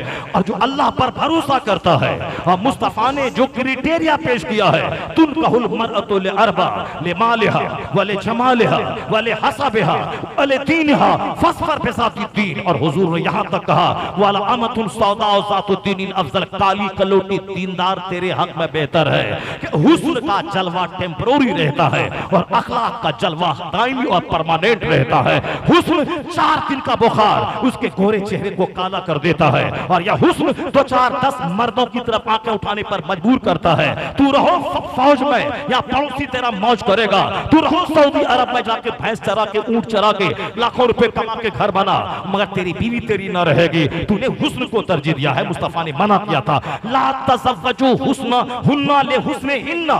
मुस्तफा ने कहा था सिर्फ हुस्न देख के शादी मत करना, वरना मकरूर नासिबा मनासिब का सामना करना पड़ेगा। माल देख के शादी मत करना, वरना कंगाल हो जाएगा। और सिर्फ ऊंचा खानदान देख के शादी मत करना, वरना जलील और रुस्वा हो जाएगा। हुजूर ने कहा था फज़फर बिज़ाति दीन, दीन देखना, अखलाक देखना, अगर उसमें कोई कमजोरी है तो अल्लाह तबारक व तआला उस निकाह में बरकतें अता फरमा देगा। और जब दीनदारी हो, शादी के वक्त में दीनदारी को तरजीह दिया जाए, और फिर लड़का भी नेक हो और लड़की भी नेक हो, तो लड़का चुहार नहीं पैदा होता है, लड़का जोकर नहीं पैदा होता है, लड़का चोट्टा कमीना नहीं पैदा होता है। वह समाज का चरसी और अफीम पीने वाला, शराब पीने वाला, और गुटखा खा के बड़ों का मजाक उड़ाने वाला, आलिमों को जलील करने वाला, माँ बाप को जूता चप्पल से मारने वाला, ये रजील ही पैदा होते हैं। जब माँ खराब हो और बाप खराब हो, तब ये रजील पैदा होते हैं, ये जलील पैदा होते हैं, ये समाज के की नाक में दम करने वाले शरीर पैदा होते हैं। कुदरत का कानून है, जब बाप हो अली और माँ हो फातिमा, तो बेटा शहीदों का सरदार हसन और हुसैन पैदा होता है। कुदरत का कानून है, जब बाप हो मुजंगी दोस्त और माँ हो सर से लेके पांव तक नेकी का मुजस्समा, तब बेटा वलियों का सरदार अब्दुल कादिर जिलानी पैदा होता है। कुदरत का कानून है, जब बाप हो सैयद गयासुद्दीन और माँ हो रात भर मुसल्ले पे रह के तहज्जुद पढ़ने वाली, तब बेटा 90 लाख काफिरों को कलमा पढ़ाने वाला मोइनुद्दीन अजमेरी पैदा होता है। कुदरत का कानून है, जब बाप हो जाहिद और माँ हो जाहिदा, तब बेटा नाइबे गरीब नवाज कुतुबुद्दीन बख्तियार काकी जन्म लेता है। और जब बाप हो सैयद अहमद अली बुखारवी जैसा दुर्वेश और माँ हो सैयदा जुलेखा जैसी 80 साला खातून के सर से दुपट्टा न खिसका, न चेहरा अजनबी मर्द के सामने खुला, जवानी में बेवा हो जाने वाली, 80 बरस तक अपनी इज्जत की हिफाजत करने वाली, जिसकी कब्र एम्स के सामने अदचीनी में है, जो आज भी मरजाए खलाइक और मुस्तजाबुद दावत वो मकाम है जहां दुआ कबूल होती है, जिसने जवानी में बेवा होने के बावजूद ना उनकी कलाई को अजनबी मर्द ने देखा, ना उनके सर के बाल को गैर मर्दों ने देखा। जब माँ हो ऐसी फरिश्ता सिफत, तो फिर क्या हुआ बेटा, चपरासी से लेके बादशाह दिल्ली तक तहज्जुद पढ़वाने वाला कुतुबे दिल्ली निजामुद्दीन औलिया पैदा होता है। कुदरत का कानून है, जब बाप हो मुफ्ती नकी अली खां जैसा और माँ हो तहज्जुद गुजार, तो बेटा कयामत तक के सुन्नियों का मोहसिन शेखुल इस्लाम वल मुस्लिमीन मौलाना शाह अहमद रजा का फाजिल बरेली पैदा होता है। वाह वाह, बहुत खूब। जैसी माँ वैसी औलाद, जैसा बाप वैसी औलाद। ऐसा नहीं होता है कि बाप माँ चाहे जैसी जिंदगी गुजारे, नमाज फजर पाबंदी से सालों साल छोड़ते रहे, अब बेटा उसका नमाजी हो जाए, बेटा उसका कुतुब अब्दाल पैदा हो जाए, बेटा उसका नेक बन जाए। ऐसा कहीं होता है कि आम के पेड़ से सेब निकल जाए, ऐसा कहीं देखा है कि धान रोपें और वहां से गेहूं निकल जाए, ऐसा कहीं देखा है कि हम साहब मक्के की फसल लगाएं और वहां से अखरोट निकल जाए। कहीं आपने देखा हो सकता है कि गोरखपुर इलाके में ऐसा होता हो, पेड़ लगाएं अमरूद का, वहां से नाशपाती फल जाए, पेड़ लगाएं साहब में लीची का और वहां से आम निकल जाए। नहीं होता इस दुनिया में। इस दुनिया में जैसी जमीन वैसी फसल, जैसा दरख्त वैसा फल। जब सोच आला होती है तो अल्लाह उसकी कोख से आला सोच का हामिल फर्जंद बदले जलील पैदा फरमाता है। कुदरत का कानून है, जब सख्त गर्मी हो और समंदर से बुखारात उठ के आसमान पे जाएं और हवाएं उसको बादलों की तरह हिलाए, फिर वहां से वही खारा पानी, वहां से बरकत वाला मीठा पानी बना के अल्लाह उसको जमीन पे उतारता है। ये कुदरत का कानून है। जब सख्त गर्मी होती है तब बारिश के कतरे आसमान से नाजिल होते हैं और उसी प्रोसेस के तहत ये खारा समंदर का पानी, जिसको मैं पीऊं तो हल्का करके गिर जाए, यही पानी आसमान पे ले जाके उसे रहमतों का पानी बनाकर जमीन पे अल्लाह गिराता है। दुनिया चलाने वाला अल्लाह है, इज्जत देने वाला अल्लाह है, जलील करने वाला अल्लाह है, बुजुर्गी देने वाला अल्लाह है, बुजुर्गी छीनने वाला अल्लाह है, नेकियों की तौफीक देने वाला अल्लाह है। तो जब अल्लाह ताला ही सब कुछ करने वाला है, क्यों दूसरे के दरवाजे पे भीख मांगता है? क्यों दूसरे के दरवाजे पे जाता है? क्यों दूसरों के दरवाजे पे पहले दस्तक देता है? पहले उसी दरी करीम पे आ जा, अहकमुल हाकिमीन के बारगाह में आ जा, उसी अरहमुर राहिमीन की बारगाह में आ जा। वही सब कुछ करने वाला है। जब हिंदुस्तान में मुसलमानों के ईमान को बचाने की जरूरत हो तो अल्लाह ताला किसको पैदा करेगा अल्लाह को मालूम है। जब अरब दुनिया में इंतशार और फितना पैदा हो जाए, उस अरब दुनिया में किसको पैदा करेगा वो अल्लाह को मालूम है। और जब शरारत बढ़ जाए मदरसों में और जहाँ रिश्वत लेकर अहल का खून हो जाए, फिर वहां उसी नौकरी को जहमत बनाने वाला अल्लाह है। आज लोग कहते कि 3,000 रुपए मस्जिदों में जो कमाते थे उसमें जो सुकून था, 1,30,000 कमाने के बाद भी सुकून नहीं है। जहाँ हराम का कारोबार हो, जहाँ रिश्वत का कारोबार हो, जहाँ तालीम के नाम पे भाई भतीजावाद का कारोबार हो, वहां सुकून चाहेगा। सुकून तो वहां मिलता है जहाँ इमाम के हुजरे में इमाम रहे और 5 वक्त नमाज मुसल्ले इमामत पे जाके पढ़ाए। सारा शहर सोया है और इमाम सबसे पहले जाकर अजान भी दे, नमाज भी पढ़ाए, नमाज पढ़ने के बाद तिलावत भी करे। तो जो हराम खाए वो हराम दे के नौकरी ले और नमाज भी छोड़ दे, वो चाहेगा कि ये सुकून मिले, नहीं मिलेगा। कुदरत का कानून है, सुकून उसे मिलेगा जो मुसल्ले पे जिसको मजा मिलेगा, सजदे में जिसको लज्जत मिलेगी, उसी की जिंदगी में अल्लाह सुकून अता करेगा। हराम का 50 करोड़ एक तरफ, हलाल का 500 रुपया एक तरफ, मजा देने वाला अल्लाह है। अल्लाह ने हराम में सुकून नहीं रखा है, अल्लाह ने सारा सुकून हलाल ही में रखा है। जो हराम खा के चाहे कि मुझको सुकून मिल जाए, कभी नहीं होगा। कुदरत का कानून है, जैसी जमीन वैसी फसल, जैसा दरख्त वैसा फल। इसलिए आने वाली नस्लों को नेक बनाने के लिए शादी ब्याह के वक्त में अंधा मत बन जाइए। उस वक्त नहीं कि कोई नहीं देख रहा, ऐसा नहीं, देखने वाला तो देख ही रहा है। मैं कमरे में बंद रहूं तो भी देखने वाला देखता है।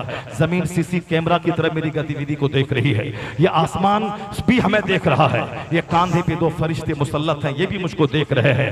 ये फरिश्ते भी मुझको देख रहे हैं। ये सारे लोग मैं ड्यूटी पर मुकर्रर है। जमीन सीसी कैमरा की तरह मेरी गतिविधि को नोट कर रही है।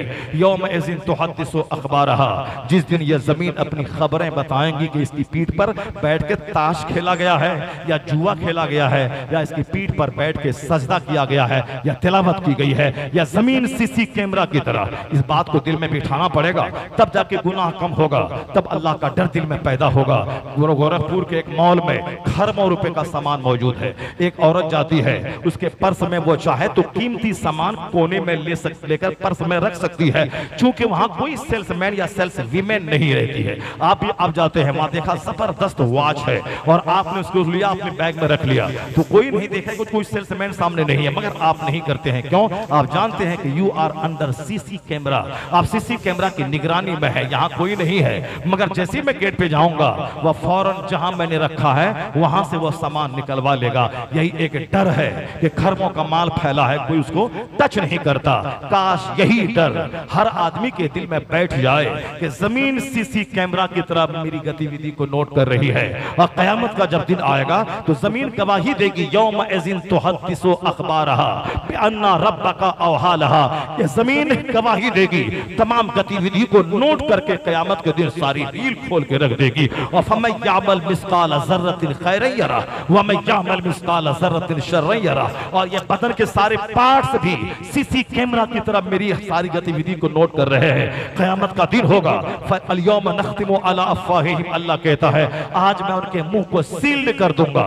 उस दिन उनके हाथ तुकल्लिमुना ऐदीहिम, उनके हाथ मुझसे बात करेंगे। व तशहदु अर्जुलुहुम, उनके पांव गवाही देंगे। इसको मस्जिद की तरफ ले जाया गया या इसको सिनेमा हॉल की तरफ ले जाया गया, क्योंकि आखिरत की बात कोई घर में करता ही नहीं है और आखिरत का चर्चा करने वाले को उल्लू और बेवकूफ लोग समझते हैं। इसीलिए गुनाह पे लोग ठेठ और जरी और दिलेर हो गए। घर में गुनाह है, बच्चे बागी है, हम बच्चे को पैदा करते हैं, उसको खिलाते पिलाते हैं, लाखों रुपए उसके एजुकेशन पे खर्च करते हैं, उसके बावजूद रिजल्ट क्या मिलता है? रिजल्ट ही मिलता है कि ये हमारी बेटी किसी चमार के साथ भाग गई, ये हमारा बेटा किसी साहब डोमिनी के साथ भाग गया। इसीलिए हम जानवर की तरह खटते और कमाते हैं, खेत में दुकान में 16-16 घंटे ओवर ड्यूटी करके पैसा कमाए और नतीजा हो कि मेरी बेटी चमार के साथ भाग जाए। एक ब्राह्मण आज से 25 दिन पहले वो मुझसे कह रहा था कि हजरत आप लोग जो कुछ बयान करते हैं कहते हैं वो सुनिए मेरी बात, मैं ब्राह्मण हूं और 2-4 डिस्ट्रिक्ट के ब्राह्मणों की एक तंजीम है, उस तंजीम का मैं अध्यक्ष हूं। वो घोरा नारा यंग नौजवान ब्राह्मण का तंजीम का अध्यक्ष है। वो कहने लगा कि मुझसे सुनिए, मैं कसम खा के कहता हूं कि आने वाले 10-20 साल के बाद कोई भी माँ बाप औलाद को जन्म नहीं देंगे।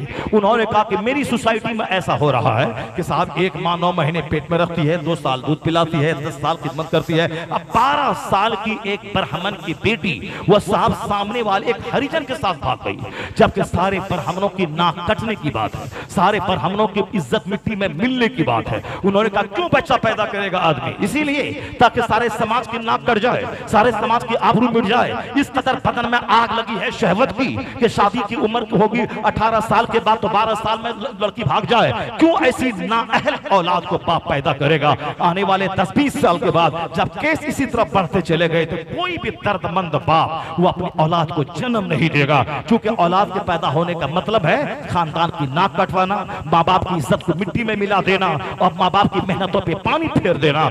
जब यूरोप और अमेरिका में बच्चों का यहूदी हो जाना तय हो जाए, नसरानी हो जाना तय हो जाए, ऐसे वक्त में मुफ्तियान इकराम फतवा देंगे कि ऐसे वक्त में जबकि बच्चों का काफिर होना तय है, उस वक्त में औलाद ही न पैदा किया जाए, औलाद बिल्कुल न पैदा करे, वरना औलाद पैदा होने का मतलब है उसका यहूदी हो जाना, नसरानी हो जाना। खूब दौलतों के पीछे पागल होइए, औलाद की तरबियत से गाफिल रहिए और अच्छा खाना कमाना, गाड़ी छकड़ा और घर में कोई आखिरत का चर्चा तक न कीजिए। एक ही जिक्र है, जिक्र आखिरत, जो घर के सारे लोगों को नर्म रख सकता है, सारे लोगों को सॉफ्ट रख सकता है। इसके अलावा कोई रास्ता नहीं है। चाहे वो मुरारी बाबू की बात सुने, चाहे वो रविशंकर की बात सुने, चाहे वो रामदेव की बात सुने, हेल्थ के लिए रामदेव का टिप अपनाए या कोई मुरारी बाबू का भाषण सुने, नहीं होगा।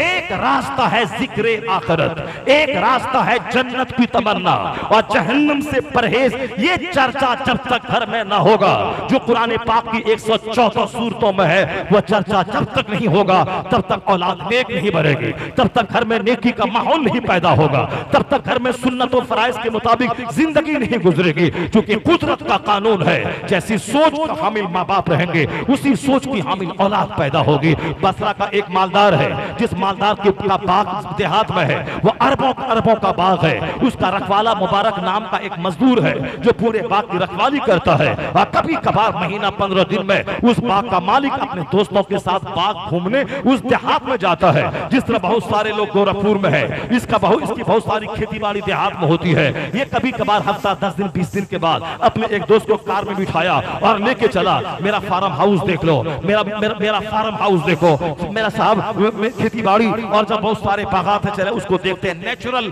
एयर में, नेचुरल एटमॉस्फेयर में चंद घंटे गुजार के आते हैं। उसी तरह बसरा का वह बाग का मालिक वो कभी कभार अपने शहर के पौष दोस्तों को लेकर बाग जाता था। एक बार चंद बड़े दोस्तों के साथ पहुंचा, कहा मुबारक ये हमारे कीमती दोस्त हैं, इन दोस्तों के लिए मीठा अंगूर तोड़ के लेते आओ ताकि मेरे दोस्त का दिल बाग बाग हो जाए। मुबारक ने सामने वाले पेड़ से अंगूर का खोशा लिया और प्लेट में रखकर वो अपने मालिक और मालिक के दोस्तों के सामने रख दिया। जब मालिक उनके दोस्तों ने खाया, इंतहाई दर्जे का खट्टा अंगूर था वो। कहा बाग के मालिक ने मुबारक मैंने तुझसे कहा ये हमारे करीबी दोस्त है और शहर के बड़े मालदारों में इनका शुमार होता है, मीठा अंगूर लाओ। फिर दूसरे दरख्त के फल को तोड़ा, सामने ले आया, उस दरख्त का अंगूर भी बड़ा खट्टा था। कहा मुबारक मैं तुझसे बार बार कहता हूँ कि मीठा अंगूर लाओ। फिर तीसरे दरख्त के पास पहुंचा, उसका अंगूर तोड़ा और खुशा ला के रख दिया और वो भी खट्टा था। बाग के मालिक को गुस्सा आ गया, कहा तुम मेरी बात की अनसुनी क्यों कर रहा है, क्या तुम्हें मालूम नहीं कि किस पेड़ का अंगूर मीठा है। मुबारक सामने खड़ा हो गया, कहा हुजूर माफ फरमाए, मुझे कैसे पता चले कि किस पेड़ का अंगूर मीठा है। कहा क्या मतलब, कहा आपने मुझे यहाँ निगरानी के लिए रखा है, मेरे बाग की निगरानी करना, मैं निगरानी कर रहा हूँ। मैंने आज तक किसी पेड़ का अंगूर खाया ही नहीं है कि मुझको पता चले किस पेड़ का अंगूर खट्टा है किसका मीठा है। बाग का मालिक दंग रह गया, उसकी आंखें डबडबा गई। मुबारक का चेहरा देखने लगा। आजकल पैसा कमा के चंद लोग रईस हो जाए तो फिर बांदियों नौकरानियों से जना और अपनी बीवी को छोड़कर कोठे पे जाके बंबई में जना और शराब, यानी दौलत का मतलब है जना शराब, दौलत का मतलब है जना शराब, दौलत का मतलब है एटेची में पैसा भर के काठमांडू जाना, नेपाल की राजधानी, और हिल स्टेशन पे जहाँ होटल है उस होटल में साहब नीम बरहना खातून पे पैसे छिड़क के एक रात मस्तियों में गुजार के फिर वापस गोरखपुर, लखनऊ और दिल्ली आ जाना, एक सूटकेस में पैसा भरना और बेंगलोर के एमजी रोड के खतरनाक होटल में अटेंड करना और वहां की खूबसूरत तरीन खातून के साथ जो कोई एयर होस्टेस हो उसके साथ रात गुजारना और 2-4 करोड़ रुपए उसके बदन पे फेंक के चला आना। यानी मालदार का मतलब अय्याशी, मालदार का मतलब उससे भी जीना भरे तो बेंगलोर और बंबई में किस सिस्टम में जाके देख ले। यानी रात के 11 बजे जाना है और फिर नाइट क्लब में अपनी चाबी भी रख देनी है और जो चाबी जिसके हाथ में चली जाए उस रात के 2-4 घंटे कार भी वह यूज करेगा और उस कार के साथ इसकी बीवी को भी वह यूज करेगा। लोग कहता डेवलपमेंट है, यह डेवलपमेंट है, यह जिल्लत है, यह दुनिया का विनाश है, दुनिया तबाही की तरफ जा रही है। मैंने हदीस जिब्रील जो पढ़ा था इसीलिए पढ़ा था कि आगे जो कयामत की निशानी बयान की गई है वो निशानी ये थी, हुजूर ने कहा था जब तू देखे कि नंगे पांव रहने वाला और नंगे बदन रहने वाला बकरी का चराने वाला या ततावलून फिल बुनियान, लंबी लंबी इमारतों में इतराने लगे तो कयामत का इंतजार करना। जिसे मैं डेवलपमेंट कह रहा हूं कि मैं देहात में था, शहर आ गया, ये 5 मंजिला मकान मेरा है, ये डेवलपमेंट नहीं, ये विनाश की ओर चलने का इशारा है। हुजूर सारी कायनात के मालिक को मुख्तार अरबो अजम के ताजदार महबूबे परवरदिगार ने इरशाद फरमाया है कि जब तू देखना कि नंगे पांव रहने वाला जिसके पास चप्पल नहीं थी वह बुलंद फलकपोश इमारतों में इतराए, समझ लेना कयामत करीब आ गई। जब देखना कि इसके पास पैनियान और गंजी नहीं, नंगा बदन रहने वाला वो फलकपोश इमारत में इतराए, समझना कयामत करीब आ गई है। और हुजूर ने कहा जब देखना बकरी का चराने वाला या ततावलून फिल बुनियान तो समझना कि कयामत करीब आ गई है। और आज यहाँ हम कहते हैं मेरे बाप के पास साइकिल नहीं थी और मैं महल बना रहा हूँ, मैं डेवलपमेंट कर रहा हूँ, अपने हिसाब से डेवलपमेंट लोग कहते हैं, मैं खुदा के नजदीक वो डेवलपमेंट नहीं है। और कुरान में आया है जब दुनिया सज धज जाएगी, 4 लेन की नहीं 12-12 लेन की सड़कों से, सड़कों के किनारे खजूर के बागात से, जब दुनिया सज जाएगी नदी नाले तालाब से, जब दुनिया सज जाएगी गार्डन और पार्क से, जब दुनिया सज जाएगी साहब नदी के किनारे के फुट ब्रिज से, जब दुनिया सज जाएगी दरख्तों से, जब दुनिया सज जाएगी फलकपोश इमारतों से, जब दुनिया सज जाएगी BMW और जागवार कंपनी की 50 करोड़ की कार से, तब आया है अचानक अल्लाह का हुक्म आएगा और दुनिया का विनाश होगा और कयामत आएगी, दुनिया तबाह बर्बाद हो जाएगी, सवा नेज़े पे आफताब होगा, जमीन तांबे की होगी, लोग गर्दन और नाक तक पसीने में डूबे होंगे, सूरज और चांद झड़ पड़ेंगे और समंदर के पानी को बहा दिया जाएगा, समंदर के पानी में आग लगा दी जाएगी। तो जिसको आप डेवलपमेंट कहते हैं वह डेवलपमेंट नहीं है। डेवलपमेंट कहते किसे है? तब दौलत बढ़ने के साथ साथ अखलाक बढ़ जाए, जब मोरालिटी बढ़ जाए, जब ऑनेस्टी बढ़ जाए, जब तकद्दुस बढ़ जाए, जब पाकीज़गी फिक्र बढ़ जाए, पाकीज़गी किरदार किरदार बढ़ जाए, यानी जब आचरण, स्वभाव, व्यवहार, अखलाक अगर उम्दा होता चला जाए तो समझ जाए कि अब कयामत अभी जल्दी नहीं आएगी। लेकिन जब दौलत बढ़ती जाए और गुनाह बढ़ता जाए तो इंतजार करें कि कयामत की अलामत है, और देर या सवेर, सुबह या शाम अज़ाब इलाही नाजिल होकर रहेगा। तो हम तुम मकान को डेवलपमेंट कह रहा है, तुम साहब कारोबार को डेवलपमेंट कह रहा है, नहीं है डेवलपमेंट। जब हरिजन, जब चमार, जब दलित और मुर्दा को जलाने वाला डोम जब 50 करोड़ के बंगले में आराम कर रहा है, यही तो हदीस जिब्रील में आया है। जब बकरी का चराने वाला बुलंद इमारतों में इतराने लगे तो समझ जाना कयामत करीब आ गई है। ये कयामत का करीब दुनिया गई है, इसीलिए दौलतें बढ़ रही है, इसीलिए मकानात ऊंचे हो रहे हैं, इसीलिए सड़कें चौड़ी हो रही है। ये एक तसव्वुफ की जबान है, ये एक सुलूक की जबान है, ये एक मजहब की जबान है। ये कुरान हदीस का चूंकि काम ही है दुनिया के तलबगार को आखिरत का तलबगार बना देना। दुनिया हसीन उस वक्त लगती है जब दुनिया में अच्छाइयां फैल जाए, और दुनिया बुरी उस वक्त लगती है जब दुनिया में पाप फैल जाए। जब पाप से दुनिया भर गई, अजाब से भर गई, तो ऐसे में सख्त जरूरत है इस बात की कि लोग अजाब इलाही को दूर करने के लिए नेकों का चर्चा करें, बुजुर्गों का चर्चा करें, नेक लोगों के जिक्र से दिलों को रोशन करें, नेक लोगों से अकीदत और मोहब्बत का मुजाहिरा करें, उनका चर्चा करें, उनका जिक्र करें। कुछ तो अल्लाह रब्बुल इज्जत का अजाब कम होगा, नेक लोगों का चर्चा होता जाएगा, अजाब इलाही कम होता चला जाएगा। तो अल्लाह मुझे नहीं देखेगा, मेरे चेहरे को नहीं देखेगा। आज जबकि नाचने वालों का चर्चा आम हो गया है, अजाब आएगा तो क्या आएगा। बंबई में नाचने वालों का चर्चा आम है, उनकी पैरवी आम है, उनकी तरह जींस टी शर्ट पहनने का रिवाज आम है, उनकी तरह सर के बाल रखने का रिवाज आम है, उनकी तरह धागा और पांव में कड़ा और गले में चैन पहनने का रिवाज आम है, उनकी तरह डायलॉग आम है, उनकी पैरवी आम है, उनकी तरह 80 साल के बुढ़िया का शादी में नाचना आम है, उनकी तरह नाचने कूदने का माहौल आम है। और कहते हैं कि ये बीमारी कहां से आ गई, ये आजादी कहां से आ गई, ये अजाब कहां से आ गया, ये कोरोना कहां से आ गया। अल्लाह की खूबसूरत दुनिया को लोग पाप से भर दे और अल्लाह ताला कोरोना नहीं भेजे, अल्लाह ताला रहमतों के पानी बरसाए, आसमान से गोल्ड बरसा दे, फिर तो पाप बढ़ जाएगा, फिर तो लोगों का जुल्म बढ़ जाएगा, फिर तो लोगों की बेगैरती बढ़ जाएगी, लोगों की बेशर्मी बढ़ जाएगी। इसलिए जब भी देखे कि कोरोना समाज को कंगाल बना गया, दुनिया के शहरों को उजाड़ गया, तो एक रास्ता है, न कोई वैक्सीन, न कोई दवाई और न कोई डिस्टेंस नहीं रोक पाएगी अल्लाह के अजाब को। अल्लाह का अजाब जब आना तय होता है, जब दुनिया, खूबसूरत दुनिया को लोग उसे पाप की आमाजगाह बना दे, जब कश्मीर के डल झील में जना हो, जब हिल स्टेशन पे जना हो, जब ऊटी पहाड़ में जना हो, बंबई में समंदर के किनारे जना हो, तो अल्लाह ताला बन्नों पे रहमतों की बारिश नहीं बरसाता है। अल्लाह छोटा सा कीड़ा भेजता है जो लोगों की नींद उड़ा जाता है, अल्लाह छोटा सा कीड़ा भेजता है जो शहरों को उजाड़ देता है, छोटा सा कीड़ा भेजता है जिसे एयरपोर्ट और रेलवे स्टेशन वीरान और उजड़ जाते हैं। इसलिए जब इस तरह के अजाब नाजिल हो, एक वाहिद रास्ता है कि अल्लाह के नेक लोगों का चर्चा बढ़ा दे, नेक लोगों का लंगर बढ़ा दे, मस्जिदों का सजदा बढ़ा दे, इबादत बढ़ा दे, जिक्र बढ़ा दे। जहां नेक लोगों का चर्चा बढ़ेगा, अजाब इलाही खत्म होगा, रहमत इलाही की बारिश शुरू हो जाएगी।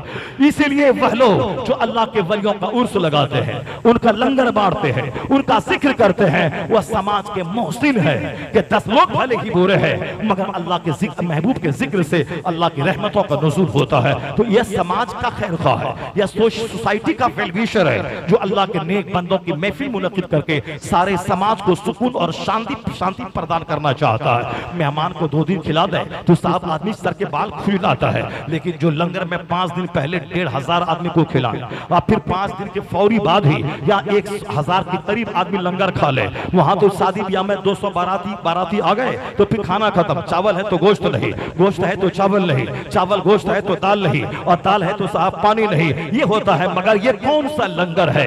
मैंने देखा पाकिस्तान का किसान घी वाला रमजान में हर साल 1 तारीख से लेकर 30 तारीख तक रात भर वह लंगर लुटाता है मुस्तफा के मेहमानों पे। पूरे मदीना में जहां भी बकरे का पाया हो सब लेता है और खूब खिलाता है। और उनका कहना है कि जब से मैं सब कर रहा हूं, कितना देता है अल्लाह ये मुझको खुद पता नहीं है। वही किसान घी वाला 100 से ज्यादा वर्कर को लेकर वह पाक जाता है 11वीं शरीफ के मौके पर बगदाद मोहल्ला, और बगदाद मोहल्ला में लाखों लोगों को वह लंगर खिलाता है। मैं 2-4 दिन में लंगर में नहीं खाया। बंबई के एक कारी साहब ने कहा खा के तो देखे, मैंने उनकी बात पर जब लंगर में लाइन लग के, मैं घंटों तक लाइन लग के खाना खाया, तो मुझको महसूस हुआ कि हिंदुस्तान के अरबपति अपने बेटे के वलीमे में उतना जबरदस्त खाना नहीं खिलाते हैं जिस खाने की लज्जत को मैंने लंगरे गौस में महसूस किया है। साहब जबरदस्त लंगर। तो बगदाद मोहल्ला में 10 दिन लंगर चलाने वाला, 30 दिन मदीने में लंगर चलाने वाला, पाकिस्तान के बड़े छोटे मदारिस की मदद करने वाला एक मामूली किस्म का ताजिर था, लेकिन आज खरबों में खेलने वाला, जो अरबों रुपए लुटाता हो 11वीं में, माह रमजान में, 12वीं के जुलूस में, और अपने पाकिस्तान के मदरसों और मस्जिदों के आइमा के पीछे कितने पैसे उसके पास होंगे, जिसका लंगर का खाना मैंने खाया और मैंने महसूस किया ये गौसे पाक का दीवाना। इसकी दौलत कभी खत्म ना होगी। जिस पर मुस्तफा की नजर हो और जिन पर गौस की नजर हो, जिन पे आला हजरत की नजर हो, वह खर्च करता जाता है, दौलतें उसकी बढ़ती चली जाती है। उसका स्टेटमेंट है कि कहां से आ रहा है खुद मुझको पता नहीं है। इसी तरह का एक सेठ चेन्नई में, जिनकी मस्जिद में मैं 2 साल तक नमाज पढ़ाया हूं मद्रास में, इतनी पैसे उसके पास मौजूद है कि बराबर बकरे ज़िबह करना, गरीबों को खिलाना, हर महीने 11वीं की तकरीब में खिलाना, हर जुमा के दिन ऑफिस और दफ्तर की मस्जिद में आने वाले सारे जुमा के नमाजियों को लंगर बिरयानी खिलाना, और चेन्नई में जितनी दरगाह है हर दरगाहों पे बैठने वाले फुकरा को खिलाना। यह कंजूस और बखील क्या जाने लंगर लुटाने का क्या फायदा होता है। उनका स्टेटमेंट मेरे सामने, हजरत जब से मैं ये सब कर रहा हूं, कितना अल्लाह देता है कि ज़कात निकालने में परेशानी होती है कि कैसे हिसाब करूं, कितनी ज़कात निकालो, इसलिए ज्यादा से ज्यादा मैं निकालता हूं ताकि ज्यादा हो जाए कम ना हो जाए। और जब से मैंने ये सब करना शुरू किया है, पहले तो छोटा मोटा ताजिर था, अल्लाह ने इतना नवाजा है कि खुद मुझे पता नहीं अल्लाह ने कितना नवाजा है। जो बुजुर्गों के नाम का लंगर बांटता है, जो बुजुर्गों के नाम का लंगर बांटता है, इसी शाबान भाई से पूछ ले कि हर साल इतने 1000 आदमी खाते हैं। दौलत तो घर जानी चाहिए, कारोबार तो ठप हो जाना चाहिए, इसका पैसा तो खत्म हो जाना चाहिए, इसको तो सड़क पे आ जाना चाहिए। और लोग तो ये कहा हाँ खूब रजा का लंगर बांटो, अब बोलो कहा खूब बढ़ेगा, अच्छा हो गया।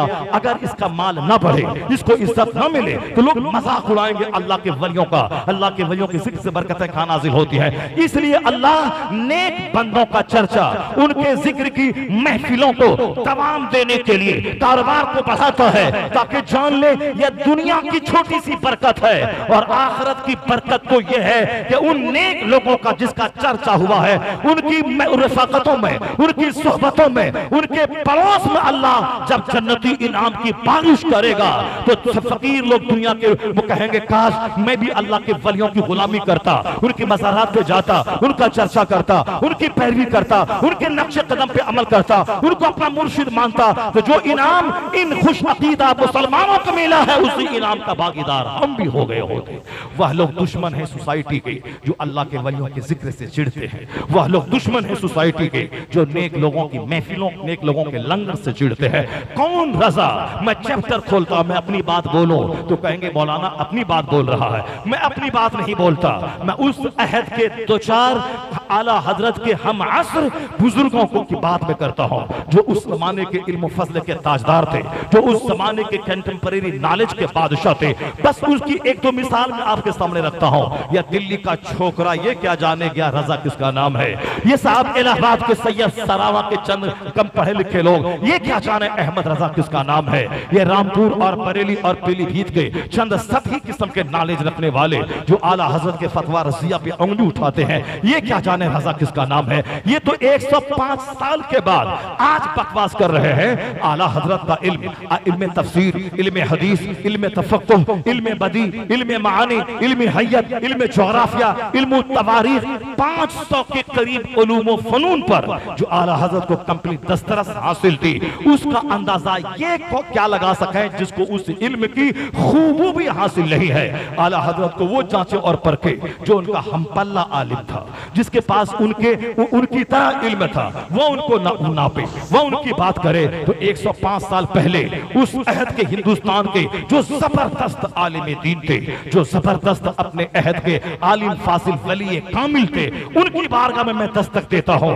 रजा किसका नाम है, रजा का इल्म कितना था, विलायत की दुनिया के कैसे वो ताजदार थे, वह सूखे आलिम थे या एक जबरदस्त कुतुबुल इरशाद के ओहदे पर फाइज एक वली कामिल थे, नाइब गौसे आजम थे। थे। ये कहते हैं वो बस एक खुश्क मौलवी थे, देवबंदी कहते हैं वो खुश्क मौलवी थे। और साहब हमारे सुन्नी कहलाने वाले कुछ लोग साहब जिसके पास इल्म नहीं है, इस बाप के मजार पे बैठ के चाहते हैं कि सारे लोग मेरे पास आएं और नजराना दें और मुझको रजा से आगे बढ़ा दें। ये काम चोर किस्म के लोग चाहते हैं कि मेरा चर्चा ज्यादा हो, खाएं और सोएं और मुरीदों के नजराने से खानका में एसी लगाएं। अल्लाह की इस दुनिया में ऐसा नहीं होता है। इस दुनिया में क्या होता है, इन तंसुरुल्लाह यंसुरकुम, अगर तुम अल्लाह के दीन की मदद करोगे तो अल्लाह तुम्हारी मदद करेगा। जो अल्लाह के लिए गालियां सुनता है, जो अल्लाह के लिए तमाचे खाता है, जो अल्लाह के लिए मुखल्लसात को सहता है, जो अल्लाह के लिए रुसवाइयों की तंगराहों से गुजरता है, अल्लाह ताला उसको इज्जतों से नवाजता है। जो अल्लाह के लिए गाली सुने, जो अल्लाह के लिए तमाचा खाए, जो अल्लाह के लिए मुखल्लसात से भरे हुए खुतूत को देखे, उसको उसकी जिंदगी को अल्लाह इज्जतों से भर देता है। इमाम हुसैन ने जब अपना सारा कुंभा कटाया, अल्लाह ने उसे करबला से उठा के वो शोहरत के आसमान पे पहुंचाया कि 1300 साल गुजर गए, यजीद के सारे हवारियीन मर गए, मगर आज इमामत की इमाम की इमामत में, खतीब की खिताबत में, हर दरसगाहों की चटाई पे जिसका चर्चा है वह चर्चा उसी हुसैन का है जिसके बाल बच्चे शरीयत के नाम पे कट गए। कुदरत का कानून है, जो अल्लाह के दीन की मदद करेगा अल्लाह उसकी मदद करेगा, अल्लाह उसको इज्जत देगा। ये कुदरत का कानून है। ये मुरीदों का नजराना खाएं और एसी में रहें और चाहें कि रजा से ज्यादा मेरा चर्चा हो जाए, ऐसा इस दुनिया में नहीं होता है। वह बाप तेरा बड़ा था, तुम क्या है? तेरा बाप वली था, तुम क्या है? तेरा बाप आलिम था, तुम क्या है? तेरा बाप फासिल था, तुम क्या है? तेरा बाप करामत वली था, तुम क्या है? बाप के नाम पे रोटी खाने वाला, बाप के नाम पे इज्जत हासिल करने वाला, बाप का नाम बेच के खाने वाला, तुम काम चोर औलाद हो। बाप का नाम मत बे। बाप की जो क्वालिटी थी वो क्वालिटी अपने अंदर पैदा कर, अपनी दुनिया अलग बना, अपनी पहचान अलग बना। आला हजरत बाप दादाओं के नाम पे नहीं चमका है। आला हजरत 14 साल की उम्र में आलिम बनकर, हाथ में कलम की तलवार लेकर इस्लाम और सुन्नियत पे होने वाले हमलों का दिफा किया है। उन्होंने गालियां सुनी, मकान नहीं बनाया, उन्होंने सूखी रोटियां खाई, उन्होंने तंग जिंदगी गुजारी, लेकिन कलम की तलवार से जो इस्लाम पे होने वाले हमलों का जो दिफा किया है, गालियां सुन सुनकर इल्म गैब मुस्तफा पे जो